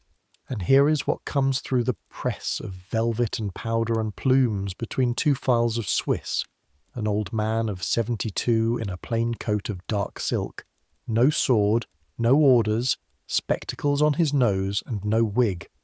No wig, no powder, no tower, no nothing. Thin grey hair, his own, falling loose to his collar, and on his head, nothing at all, and under his arm, a round fur cap. You have to understand what this room is seeing. This court has spent a century turning the head into the flag of rank. Every man in this crowd of thousands is wearing borrowed hair or flour or both. Every woman is carrying architecture, and through the middle of it walks the most celebrated head in the world, wearing what God gave it and gravity arranged, and the court, which has laughed dukes out of society for a wrong ribbon, goes mad for him. Mad. Ladies press forward to see the philosopher. That fur cap is already on medallions, on snuff boxes, on prints in every shop window in Paris. And LaSalle, who's come to watch with the shut face of a man attending a rival's triumph, says quietly, to no one, the most frightening thing you have ever heard him say, "That is the most expensive head in this room, boy. It cost him nothing." That's the trick none of us can sell twice. Within a month, I'm not inventing this, there is a fashion in Paris called the coiffure à la Franklin. Ladies' hair dressed to imitate the philosopher's plainness, which of course takes 2 hours and a specialist to achieve. The trade has swallowed even its own opposite. Père Hubert, when you tell him, laughs until he coughs. There is no summit, he says. I told you. There is only taller, and taller has more than one direction. Then the gossip becomes prices, exactly as LaSalle said weather becomes blame. War coming means the sea changes owners. By April, Madame Ricard is quoting new figures with her mouth flattened out. Ostrich plumes, which came at a louis the handsome feather, are climbing week by week, because they come by sea, and the sea is about to be full of guns. Fine brass wire is up. Whalebone is up. Even horsehair is up, because the remount officers are buying horses in every market in France, and where cavalry goes, tails follow. You watch a fashion built entirely of imports discover, invoice by invoice, what an ocean is. And the starch, mark this, the starch does not go up, because the starch is wheat, home wheat, and the harvest was fair, and the bread this spring sits at 8 and 9 sous the loaf, and you have learned to check that price the way sailors check the glass, because Manon taught you it is the only number in France that everyone is holding their breath about all the time, whether they know it or not. And then, in April, the other news, the news that changes the trade's whole summer. The Queen is with child. After 8 years. 8 years of a marriage the whole of Europe discussed at dinner. 8 years of pamphlets and prayers and her mother's letters from Vienna arriving like artillery. And now, at last, announced, official, celebrated, to Dien coming, and the court swings around it like a compass finding north. And you know what it means within the week, because the Comtesse tells LaSalle at a dressing, her voice careful, her eyes shining with the pure politics of it. Everything this summer will be seen. Every fete, every card evening, every promenade, the Queen radiant, and the whole court arranged around her joy like a setting around a stone. Nobody will dare be absent, and nobody present will dare be plain. Monsieur LaSalle, she says, I shall need you every week until August. Madam, LaSalle says, bowing, you shall have us. Us. You hear it. He hears you hear it. Nothing more is said, and you carry that one syllable around for days like a coin in your shoe. May runs into June on a rising fever of war talk. The fleet is fitting out at Brest. 30 ships of the line. Everyone's cousin knows a man who has seen them. English frigates hang off the coast like gulls off a herring boat. In the wine shop, chairmen argue strategy with the confidence of admirals. It is coming, everyone says so, and still it has not come, and the whole country lives that strange itching month where war is certain and war has not happened, and you, God forgive you, you're 16, going on 17, and you feel the excitement like everyone else, because you have never seen what a war costs. You have only seen ribbons. And then it comes, and when it comes, of all the ways it could have reached you, it reaches you as your own childhood. The 17th of June, 1778. Off the coast of Brittany, a French frigate called the Belle Poule, 30 guns, out scouting for the fleet, meets an English frigate called the Arethusa, and the Englishman signals her to follow him to the English admiral, and the Belle Poule declines, and the Arethusa fires, and for 5 hours in the summer evening within sound of the French shore, the two ships hammer each other, yardarm to yardarm, until the rigging hangs in ruins and the decks as dark, and the Arethusa hauls off, crippled, towed away by her own boats, and the Belle Poule, shot half to splinters, her captain wounded, dozens of her people dead and bleeding, crawls into a Breton bay with her colours still up. She did not surrender, she did not follow. Fired upon she fought, and the war that everyone knew was coming has now, in fact, come, and it has come wearing the name of a 30-gun frigate, and France simply loses its mind. You hear it first, of course, in the wine shop 2 days after, from a wool merchant off the Brittany Road, and within the week it is everywhere. Criers, gazettes, sermons. The king declares he is proud of his frigate. Her captain is to come to court. Verses about her are sung in the Paris streets.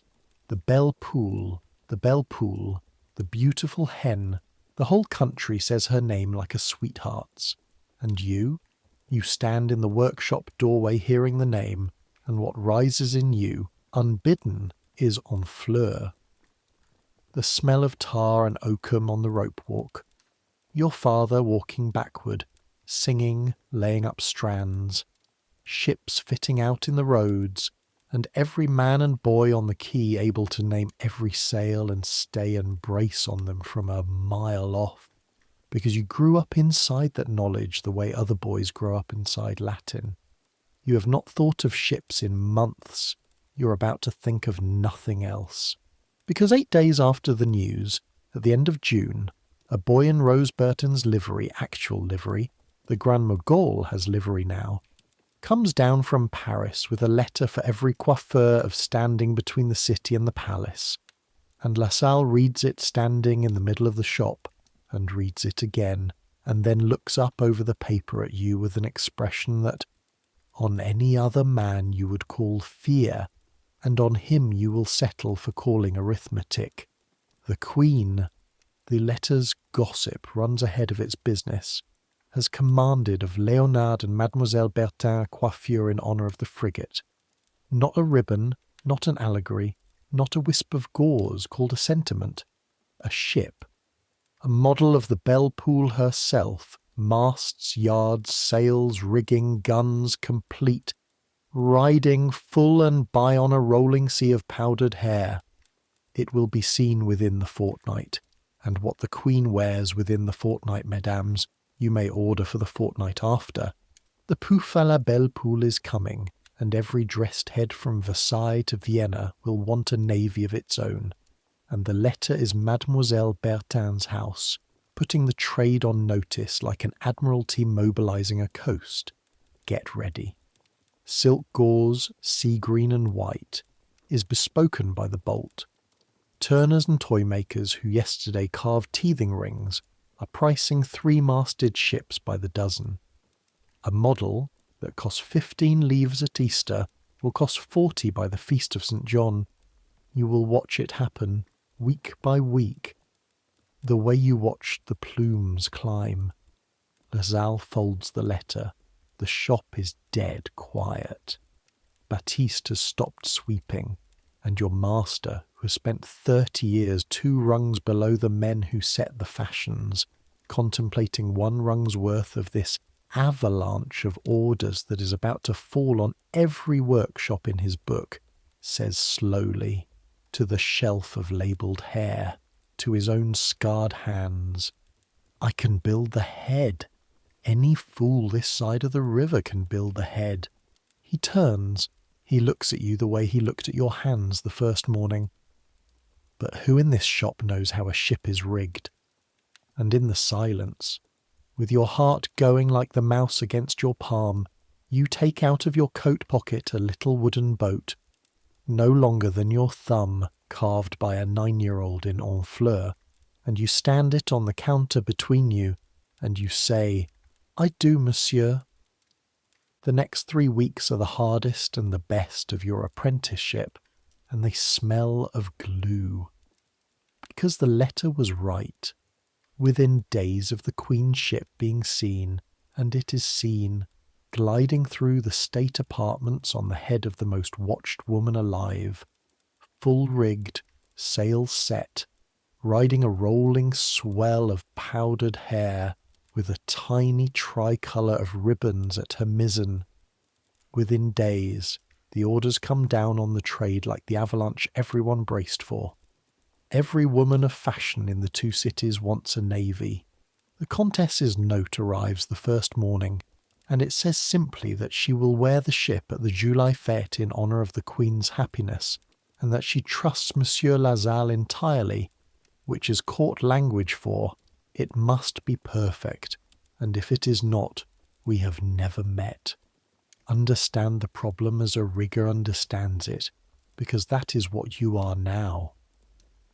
A lady's head must carry all evening upon a scaffold of wire and wool, a ship model some 15 inches long and 12 high with its masts, and the whole assembly, frame, cushion, false hair, pomade, powder, ship, and sea, must come in under £3, or her neck will fail her before midnight, and it must survive dancing, doorways, July heat, and other ships.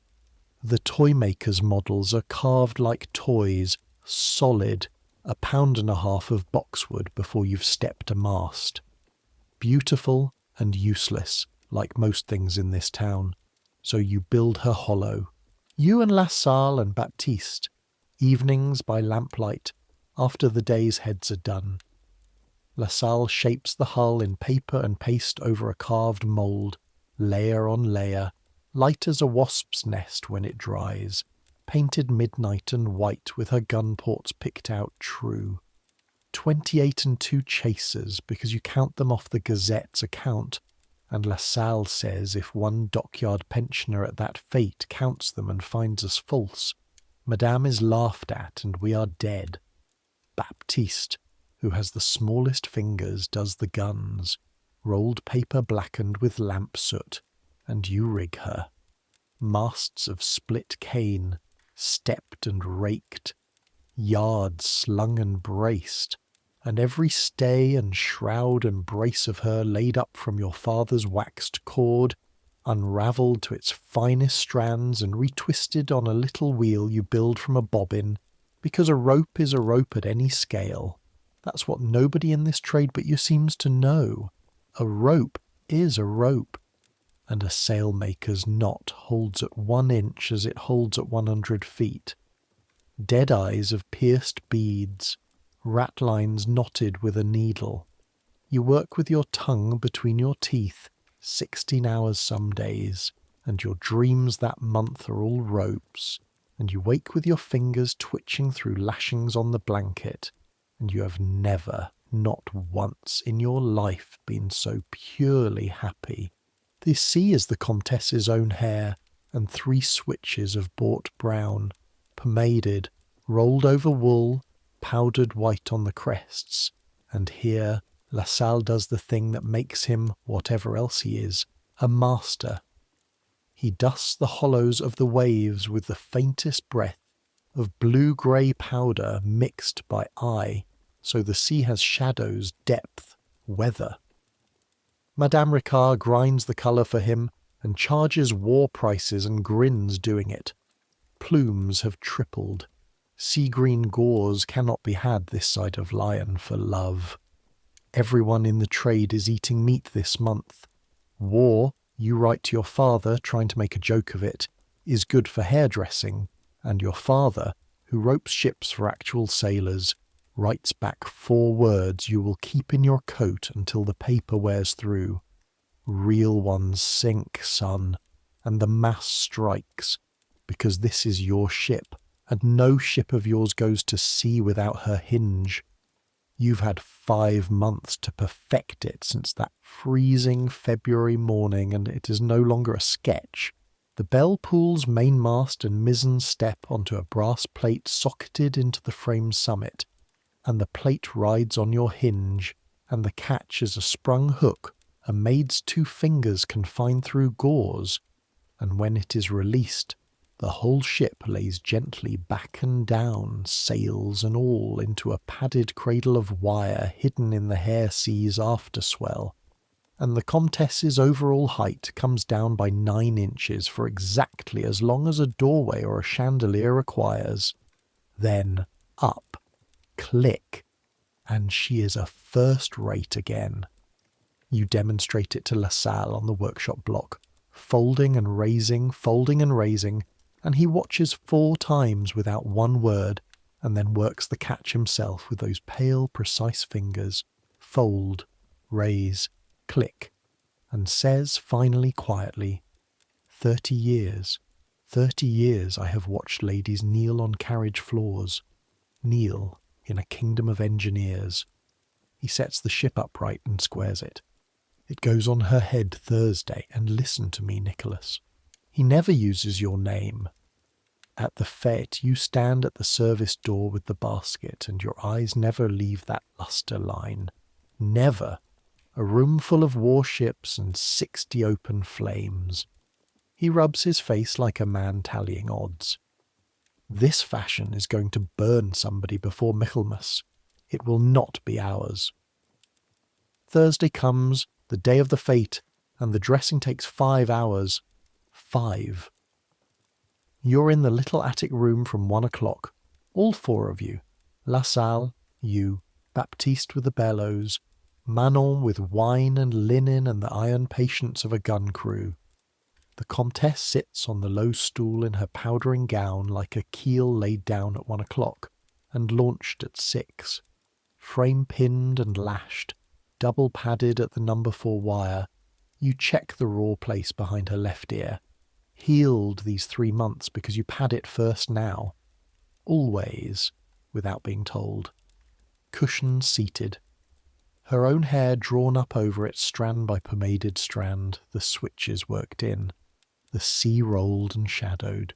Then the ship herself, stepped, stayed, and rigged down into the structure with 8 anchor lashing to the frame, sailmakers' knots, every one, because tonight there will be other ships in that room lashed with wig pins and hope, and before the last quadrille their sails will list like drunkards and hers will not. Powder, cloud on cloud, Baptiste on the bellows, the Comtesse breathing through her paper cone, the whole room hazed white and everyone sneezing except LaSalle, who has not sneezed since the old king's coronation. And finally the flags, her ribbons, a spray of sea-green gauze at the stern like wake. Then silence. The mirror is presented, and the Comtesse de Sérigny, 20 years old, sits looking at herself wearing a warship, a real one, a ship that 3 weeks ago was killing and being killed in the actual sea off Brittany, and you watch her face do a thing you don't have a word for at 16 and will at 60. Pride and absurdity and fear and delight all at once, held in perfect court balance, the way her neck holds the weight. Monsieur LaSalle, she says at last, it is monstrous. Yes, madame, it is entirely monstrous, and it is the most beautiful thing you've ever made me, and I shall be the first woman through every doorway in that palace tonight, or die. Madame will be neither burned, becalmed, nor boarded, LaSalle says with the ghost, the very ghost of a smile. And if Madame requires a reef taken in, the boy's catch is at her maid's fingers, and the boy himself stands at the service door all evening. He is. And here he pauses, choosing, and you stop breathing on my second man. Second man. 5 words, 4 livres a year more, and a new place in the world conferred in passing, in a client's attic, the way everything real in this town is conferred, sideways, while officially discussing something else. And Manon, tying off her mistress's last ribbon, catches your eye in the mirror over the whole white tonnage of the Belle Poule, and grins at you, unseen by everyone, and mouths one word, sailor. The fete is held in the state apartments on a hot night in the middle of July, in honour of the Queen's happiness and the King's navy, which by now are spoken of in one breath, as if the child and the war were both due at Christmas, and you see all of it, every minute of it, from the one place in the palace that fashion never looks, the service doorway, understand your post. A tall door at the end of the salon of peace standing ajar into a servant's corridor, and in the shadow of it, you, the repair basket at your feet, flannel over your arm, pins in your cuff, the spare catch and 3 lengths of ready cord in your pocket, and beside you against the wall, other shadows in other doorways all down the enfilade, valets, chairmen, waiting women, the whole silent standing navy of service that every great evening floats upon. You will not cross that threshold tonight unless something breaks. You're the lifeboat. Lifeboats don't parade. And through the doorway, framed in gilt like a painting hung specially for you, the strangest scene you'll ever watch in your life. The room is a sea. That is not your fancy. It is the design. Hundreds of heads, powdered white and grey and pearl, rolling and drifting under the chandeliers, and ride in that sea, everywhere, ships. You count 11 bell pools in the first hour. Some are toys, poor solid boxwood things listing at anchor on underbuilt frames, and your rigger's eye reads their futures to the quarter hour. Some are fine. One, on the head of a duchess you will never come closer to than 40 feet, is Leonard's own work or his best man's. You know it the way your father knows a Honfleur splice from a Le Havre one. A frigate heeled on a following sea with her gauze pennant streaming aft, and even at 40 feet, even from a doorway, you take off your hat inside your chest, and between the ships, the whole flowering madness of the summer. Poufs addressed as gardens for the Queen's happiness. Poufs with cradles on them, actual cradles, silk and wire, rocking for the child that is coming. A head carrying a plumed helmet of Minerva. A head carrying what you're fairly sure is an allegory of the American colonies, though it may be a vineyard. Between them the men, velvet and orders and dress swords, and the musicians and the card tables where whole harvests change hands to the sound of flutes, and over it all the heat of 60 candles to a lustre and a July night. The air a broth of wax, scent, powder, and people, so thick you can taste the evening on your teeth from the doorway. The Queen passes down the enfilade once, at a distance, unmistakable, the court turning after her the way a field turns after the sun, and on her head this night there is no ship at all. There is a drift of white gauze and diamonds like sea foam, and La Salle, materializing at your shoulder in the corridor for a moment between his rounds, looks at that simple foam, worth more than every frigate in the room, and delivers the evening's one piece of theology. She launched the fleet, he murmurs, and tonight she outdresses it by wearing weather. That boy is command of the sea. Then the evening earns you. It's gone 11 when it starts to go wrong, and it goes wrong exactly as La Salle drew it on the workshop table, doorways and flame, but not to your ship. It's the Vicomtesse 3 parties down La Salle's book. A good client, a 2-foot pouf with a solid boxwood brig on it. Toymakers work, over-heavy, and she's been dancing in July for 3 hours. You've watched her frame settle a fatal half-inch every set, the brig coming down by the bow like a ship taking water forward, and you've sent word once already by her waiting woman, respectfully, that Madame's rigging wants a hand, and Madame is 23 and lucky at cards tonight and has not come. And now, in the press at the end of a contredanse in the hot bright heart of the room, she turns to laugh at something, and the whole listing tonnage of her head keeps turning after she stops, and she staggers, 1 step, 2, correcting like a walker on ice, directly beneath the lowest lustre in the salon, and the room is so crowded that no one can step clear. and her leaning foremast with its wisp of gauze pennant is rising on the recovery, rising towards 60 candles, and you are already moving. You will be asked all your life, how did you dare? The answer is that daring never came into it. There is a body that panics, and a body that has stood a winter of ball nights with flannel on its arm, and the second body simply goes, low and quick along the service wall the way you learned in the corridors, flannel out, up onto the base of a torchère with one foot like a boy going up rigging, and you catch the gauze pennant in the flannel, bare-handed at the socket, snap, smother, one heartbeat before it enters the ring of light where the flames are, and with your other hand you press the brig's foremast flat sideways into the hair sea, out of the wind struck. 4 seconds, again. The count never changes, and this time the room sees. The dance has faltered. There's a lady with a crushed grey wake of gauze across her ruined foredeck, unburned, unhurt, staring up at a powder-streaked boy in a grey coat standing on the base of a torchère. And there is a circle of faces, hundreds deep it feels, jewels and eyes and raised fans, all turned to the place where fashion's invisible trade has just become, for one crackling instant, visible. Silence. The longest of your life. You're 16, standing where you must never be seen, holding a countess's smouldering pennant like a poacher holding the bird.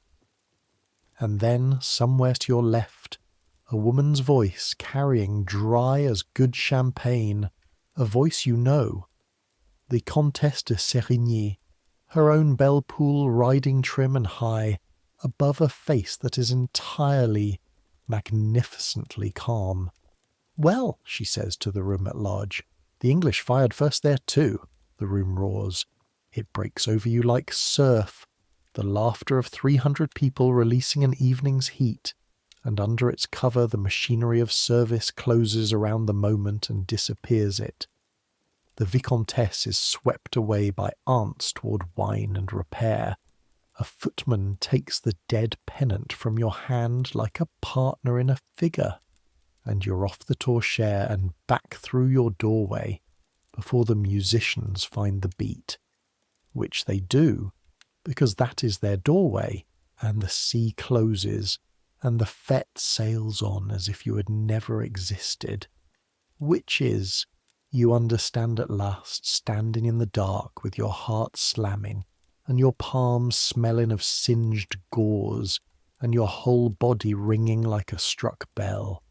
The highest compliment your trade will ever pay you. You are seen for 1 second and vanished in the next. The work remains, the hands disappear. You hold the pins. Twice more before dawn the basket earns its place. Once it is Manon at the service door, quick and low. Her mistress, mid-cotillion, the itch, the old enemy. A leave under 3 pounds of rigging and unbearable, and Madame's silver grattoir left behind on the dressing table in the 5-hour launch. And out of your inside pocket comes the brass one, your own, the loop-handled rod you filed by candlelight 14 months ago, 3 inches longer than silver because you have seen where the itch actually lives, and it goes in under Manon's shawl, and 8 minutes later it comes back with one word, saved, and the Comtesse de Sérigny finishes her cotillion with her face serene and a nail of brass wire hidden in her wake, and no chronicle of this reign will ever record the engagement. And once, near 2 in the morning, it is the doorway. The supper is laid in a lower salon, and the way to it passes under an arch that the palace built for glory and the fashion has built past, and you stand in your service door and watch the ships take it one by one. The Duchess's fine frigate dips, kneeling on air, the practised curtsy, superb and slow and paid for by a neck that has trained for it like a fencer. The garden ladies duck and wobble. One cradle fouls the arch and has to be backed off and taken again at heel to soft laughter. Then the Comtesse. She comes down the enfilade with the belle poule spread white and full above her, and at the arch she does not slow, and you see Manon's 2 fingers find the catch through the gauze, and the mainmast and mizzen of the Queen's own fashion lay themselves gently back into their hidden cradle.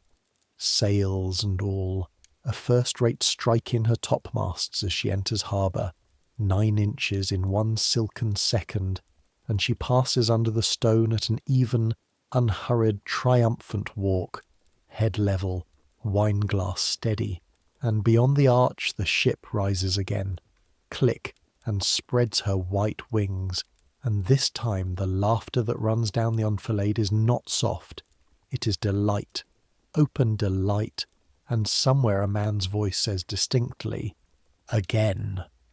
And she does not do it again, because she is the Comtesse de Sérigny, and 1 is style, and 2 is circus. And that is when the last thing happens, the thing you'd never have dared to put in a letter home.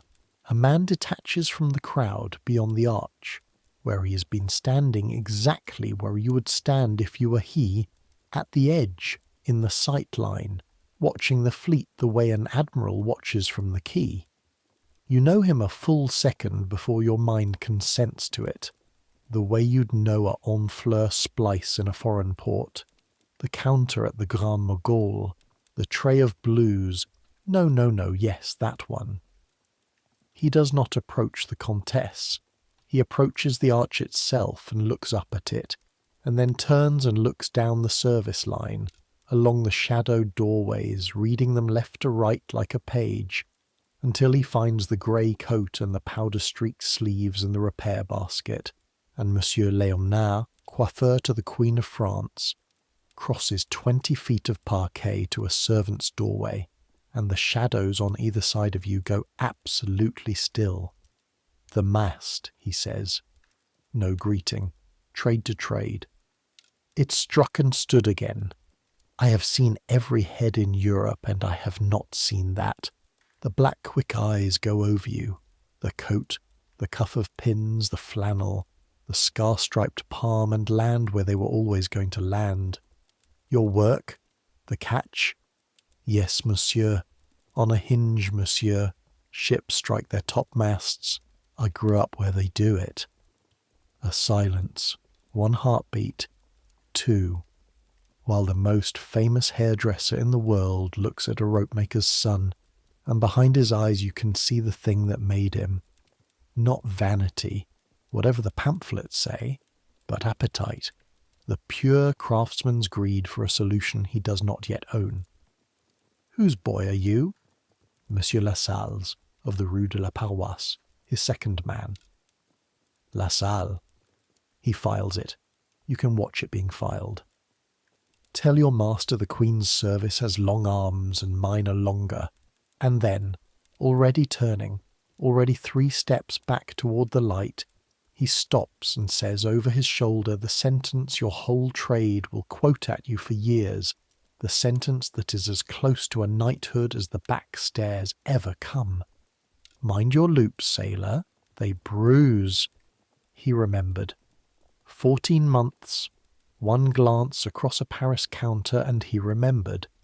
You stand in your doorway until the musicians stop and the candles are docked, and the July dawn comes up grey in the service corridor, and you are never, in all your long life, entirely sure your feet touched the floor again that night. The morning after a great fete, the trade sleeps late, and the town lets it. The way a village lets the harvesters sleep after the last wagon is in. You wake past 9 in the attic heat with Baptista's elbow in your back and your right palm smelling of singed gauze, and you lie there a long while doing nothing at all, which is a luxury so unfamiliar it almost feels like illness, listening to the street below going about its ordinary Friday, the water carrier, the fish cart, a knife grinder's wheel, and somewhere a bell, 1 bell, unhurried, keeping the town's slow country time under the court's quick one. Your shoulders ache, your feet ache, your hand aches in its stripe.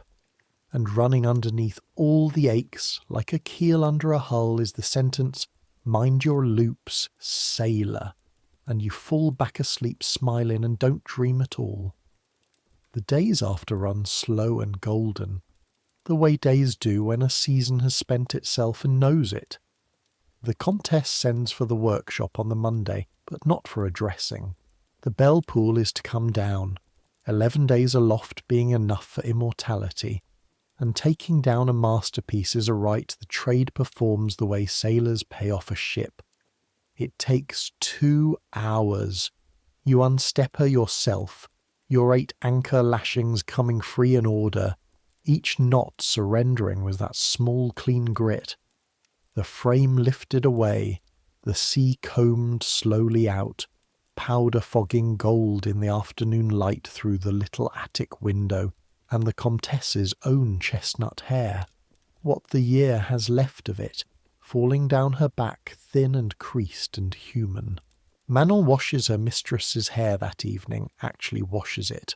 Warm water and soap the first time since Easter, and you leave the softest of the pomades and a wide comb, and you and LaSalle carry the ship home through the streets of Versailles in the tall basket like a relic in a procession, and Baptiste walks behind as passers-by, who can see the little masts over the basket rim, ask, and LaSalle says only, with immense funeral dignity, "The fleet is returned to port," and will explain nothing further, and is happier than you have ever seen him.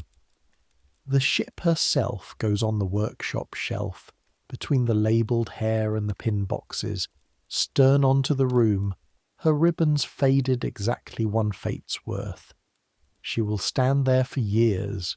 Clients will ask, and LaSalle will tell it, and the telling will grow 1 coat of varnish a season, and you will listen from the back bench and say nothing, because the true version belongs to 4 people and an attic, and that is enough owners for anything true. And the Comtesse sleeps. That is the part of the whole grand story you find you care about most, the part you'd tell your mother first.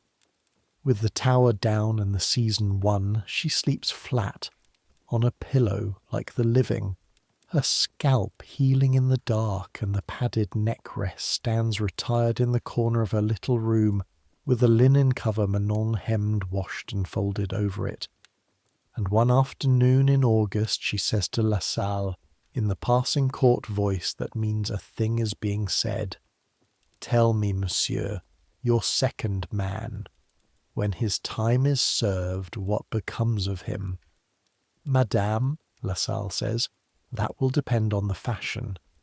"No," she says mildly, examining her rings. "It will depend on whether the men with names have the wit to keep him. The hands that hold the pins, monsieur.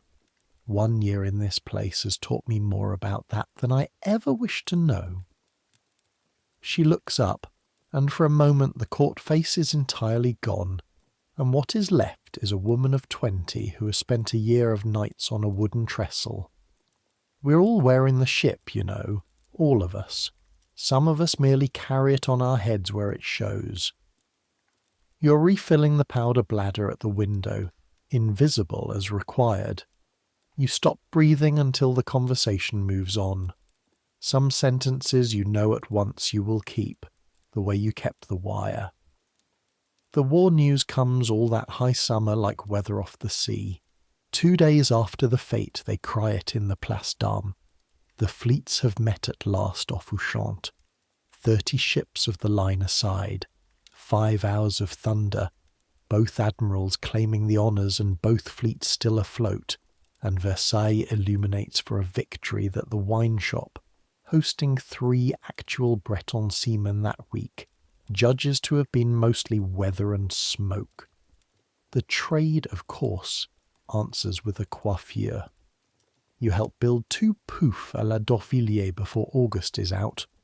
All grey gauze gun smoke and gold wire lightning, and Madame Ricard, weighing out powder at war prices with her sleeves rolled, delivers the summer's verdict on the entire age. 50 years I've watched this town, boy. Whatever God sends, plague, peace, or cannon fire, within a fortnight it is a hairstyle. When the last trumpet sounds, the first thing Versailles will want to know is what one wears to it. And the bread holds at 8 sous, and you check it every market day at the racks by Notre Dame, that habit now worn into you like the comb groove in Père Hubert's finger. And one Friday at the end of August you do the thing you have been circling around all summer. The Comtesse's gratuity after the fête was 6 livres, pressed on La Salle for the boy, and passed to you entire, which told you everything about your master that his tongue never would. 6 livres, a month of a labourer's bread. You've kept it knotted in your father's cord, having grown up too poor to spend money quickly, and on that Friday you take 1 livre of it and buy, at the best baker's on the Rue de la Paroisse, 2 4-pound loaves of white wheat bread, the good bread, the court's bread, still warm, and you carry them up the 4 flights of the north wing under your arm like contraband. And when Manon opens the door of the little antechamber, you put them in her hands. For the household, you say, which is a lie with lace on it, and she knows it. She looks at the loaves a long moment. Her hands, reddened, laundry cracked, baker's daughter's hands, press into the warm crust the way yours press a new-dressed curl, testing, reading, remembering. Her family had an oven at Gonesse, she told you once, on the landing in winter, the whole village smelling of crust at dawn, before her father lost the lice, and the family scattered into service like sparks off a struck log. You know what this is, she says at last. This is a week of flour carried up the back stairs of Versailles, to be eaten instead of worn. Seemed like time somebody did it.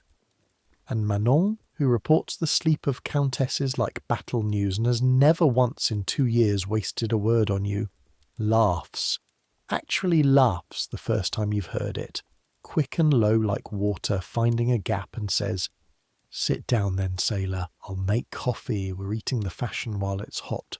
And you sit on a linen chest under the eaves of the king's own house, eating warm bread with a laundry girl while the greatest court in Europe glitters away beneath your feet, and if you had died right then, you'd have gone up arguing to stay.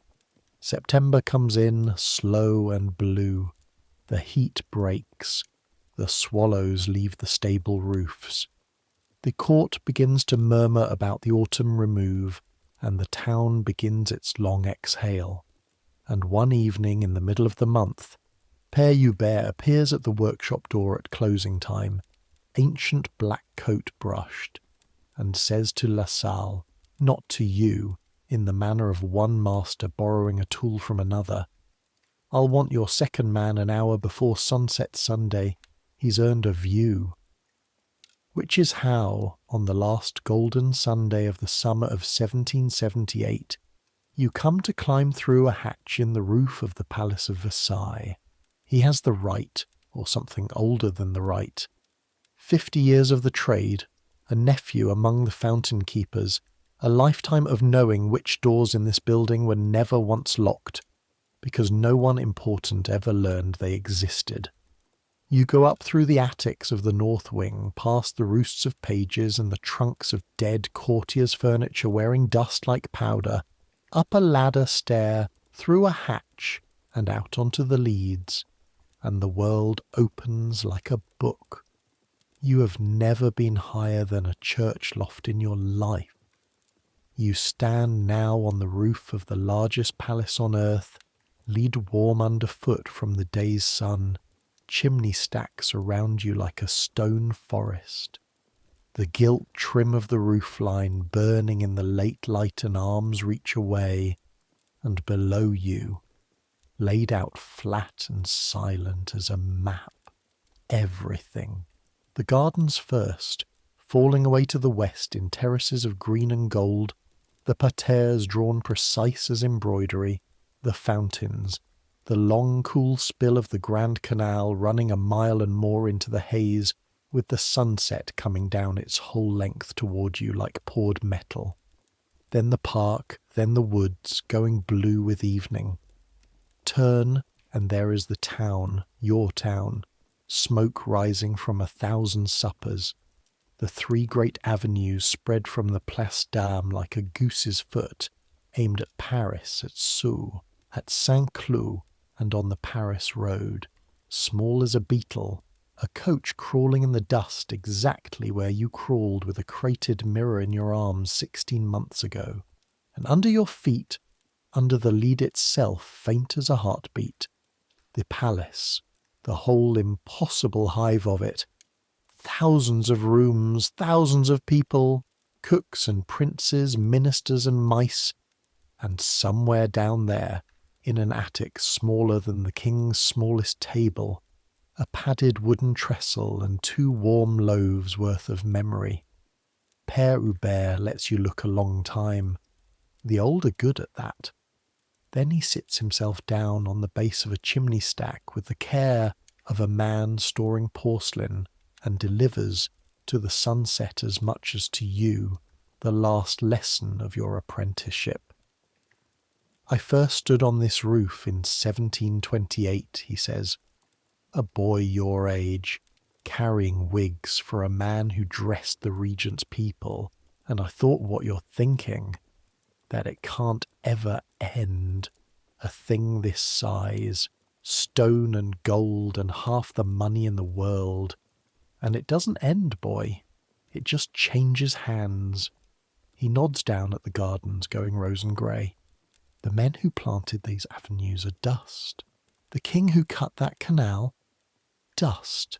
The full-bottomed wig, 30 years the very crown of creation, dust and mockery. And the hive hums on, and every year it swears the current fashion is eternal, and every year it lies. I have buried 3 eternities. You'll bury yours. The towers, you mean? The poufs. I mean, he says, that a tide that rises this fast never yet went out slow. He looks at you, sharp as an awl in the dying light, the way he looked at you the first day in the gallery.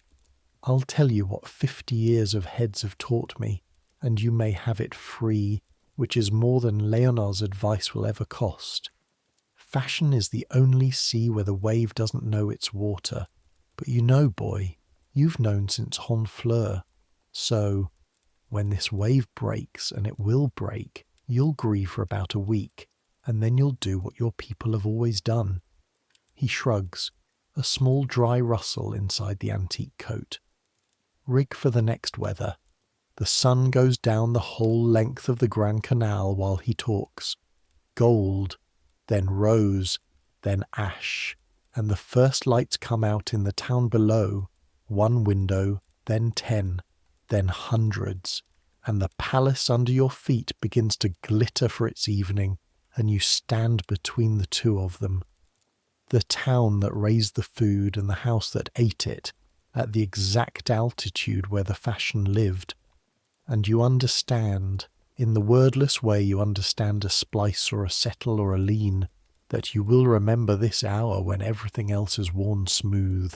You do not yet know how completely the wave will break, that within a generation the towers will be gone, the powder itself will be gone, taxed and mocked and swept away with the world that wore it, and that heads will fall in a way no coiffeur means it, that the little wooden neck rests will end up in farm kitchens holding doors open, and that one day, in another century entirely, people will stand in the great gallery where you watched the Queen pass and study her portrait, and find it impossible to believe that any of it, the ships, the mice, the grattoirs, the 2-foot summits, was ever real.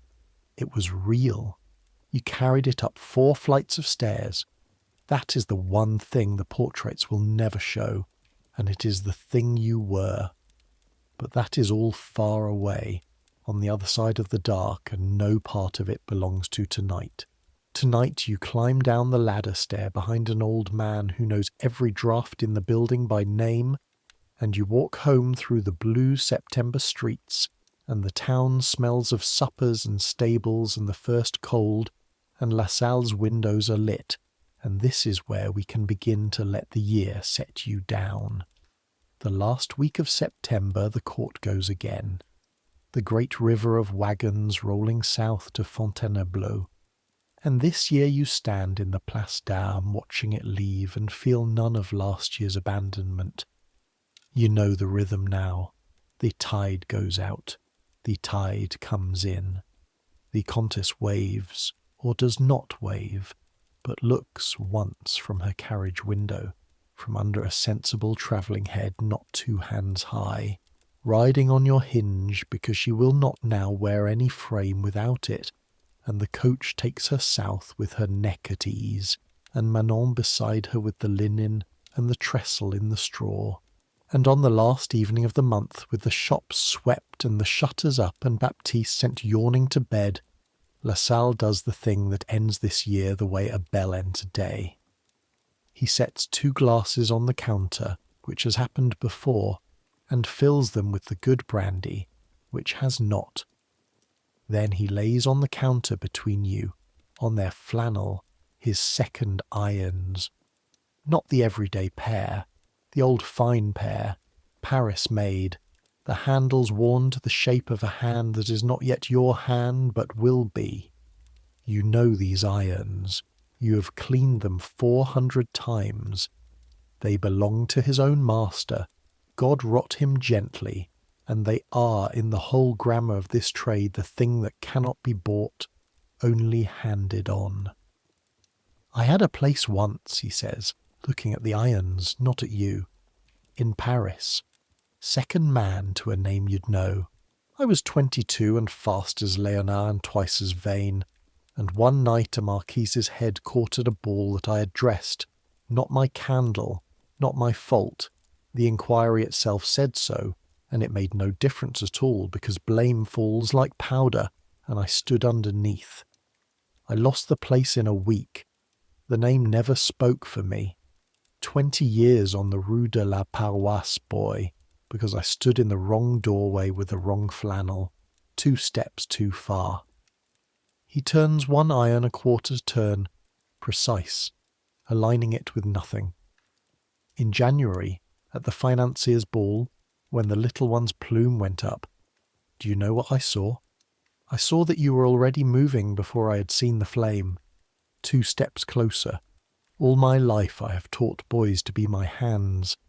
I find I have accidentally taught one to be my luck. He pushes the irons across the counter. Your time is served in the spring. Serve it. After that the trade will come for you. Leonard's men, or Berton's or the devil's. The Queen's service has long arms and mine are short and old. Go when it comes. But the irons are yours now, and when some boy of yours cleans them badly 40 years from now, in whatever the fashion is by then, on whatever the heads are wearing, you'll tell him about the ship, and you'll say a rope is a rope at any scale, and he won't understand you. And that, he raises his glass, the pitted face folding into its rare, alarming smile. That is the whole of the trade from Adam's barber down. Steady hands, Nicolas. Steady hands, monsieur. The brandy goes down like a lit wick, and outside the bell of Notre Dame strikes 10 across the empty town, and that is the end of the lesson, and the end of the year, and very nearly the end of the story, so let it slow down now. Let it all slow down. October settles on Versailles like a coverlet. The morning smell of wood smoke and wet elm leaves and the cold stone of the fountains. The shop keeps country hours. Notaries' daughters, town wives, a wedding. You dress hair 1 story high, neat and warm and sensible, and find, to your private astonishment, that you love it. The small work, the human scale, a head that will sleep on a pillow the same night, in its own bed, unhaunted. Baptiste's hands are coming on. He has stopped burning his fingers and started, just barely, to feel a curl instead of fighting one. In the evenings you teach him knots because it steadies boys, whatever their trade turns out to want of them, and his homesickness is going the way yours went, worked out through the fingers, which is the only door homesickness ever really leaves by. On quiet nights, with the shutters up and the lamp low, you sit at the workbench and keep your inventory. The way this year has taught you everything is kept by touch. Your father's accord, shorter now by a frigate's rigging. Emile's little boat, its paint worn to wood at the bow where your thumb has ridden it for 2 years. Your mother writes that he has grown a hand's breadth and swears he will come to Versailles and carve figureheads for countesses, and you must write back and tell him gently that the fleet is mostly gauze. The twist of paper with the singed lock which you no longer need and keep. The brass grattoir returned to your pocket after the fête, ransomed back by the Comtesse with the silver one. Hers, pressed on you in exchange, so that somewhere tonight a Countess of France scratches beneath the fashion with a rope-maker's brass, and a rope-maker's son owns silver he will never once use, and if there is a truer portrait of this whole gilded age than those 2 rods lying crossed in 2 drawers, you have not met it. And the irons on their flannel, which you clean now more gently than any client's head. The fire ticks, the lamp breathes. Somewhere over the rooftops the palace burns its nightly 1,000 candles for rooms mostly empty, glittering out of habit, the way stars do, and the town sleeps under it in its own plain dark, and you are 16 years old, 17 at Advent, second man of a good house, solvent, known, and quietly, cell by cell, in a way that only ever shows afterward, happy. This year took a boy off a Norman coach with 3 leverers and a wooden boat, and look what it handed back. Hands that can rig a frigate out of a countess's hair, and hold a mouse without flinching and put out fire without deciding to.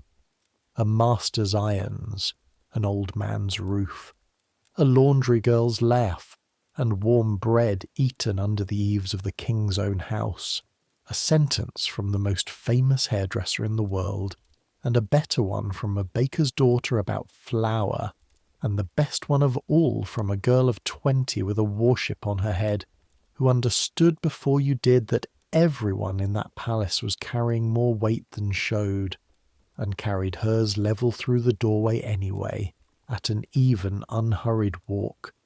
The head must not bend. That was the first rule they taught you, the cruel rule, the wire and wool rule, and you have watched it cost what it costs.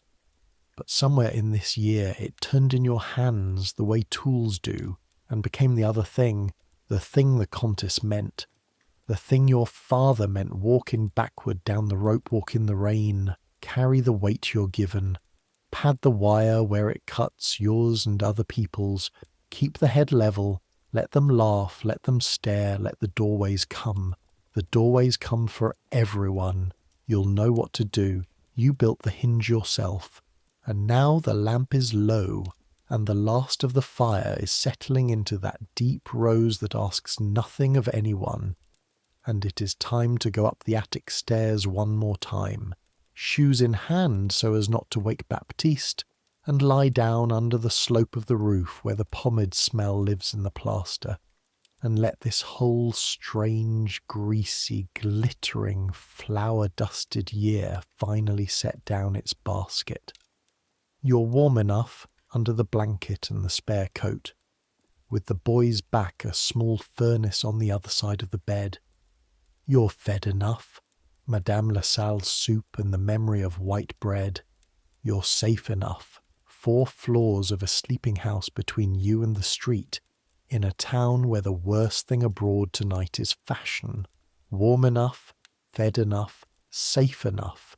In this century, in any century, that is not a small fortune. That is the whole of one, and you know the price of things now. You were trained by masters. Listen. The house is going down into the dark, floor by floor.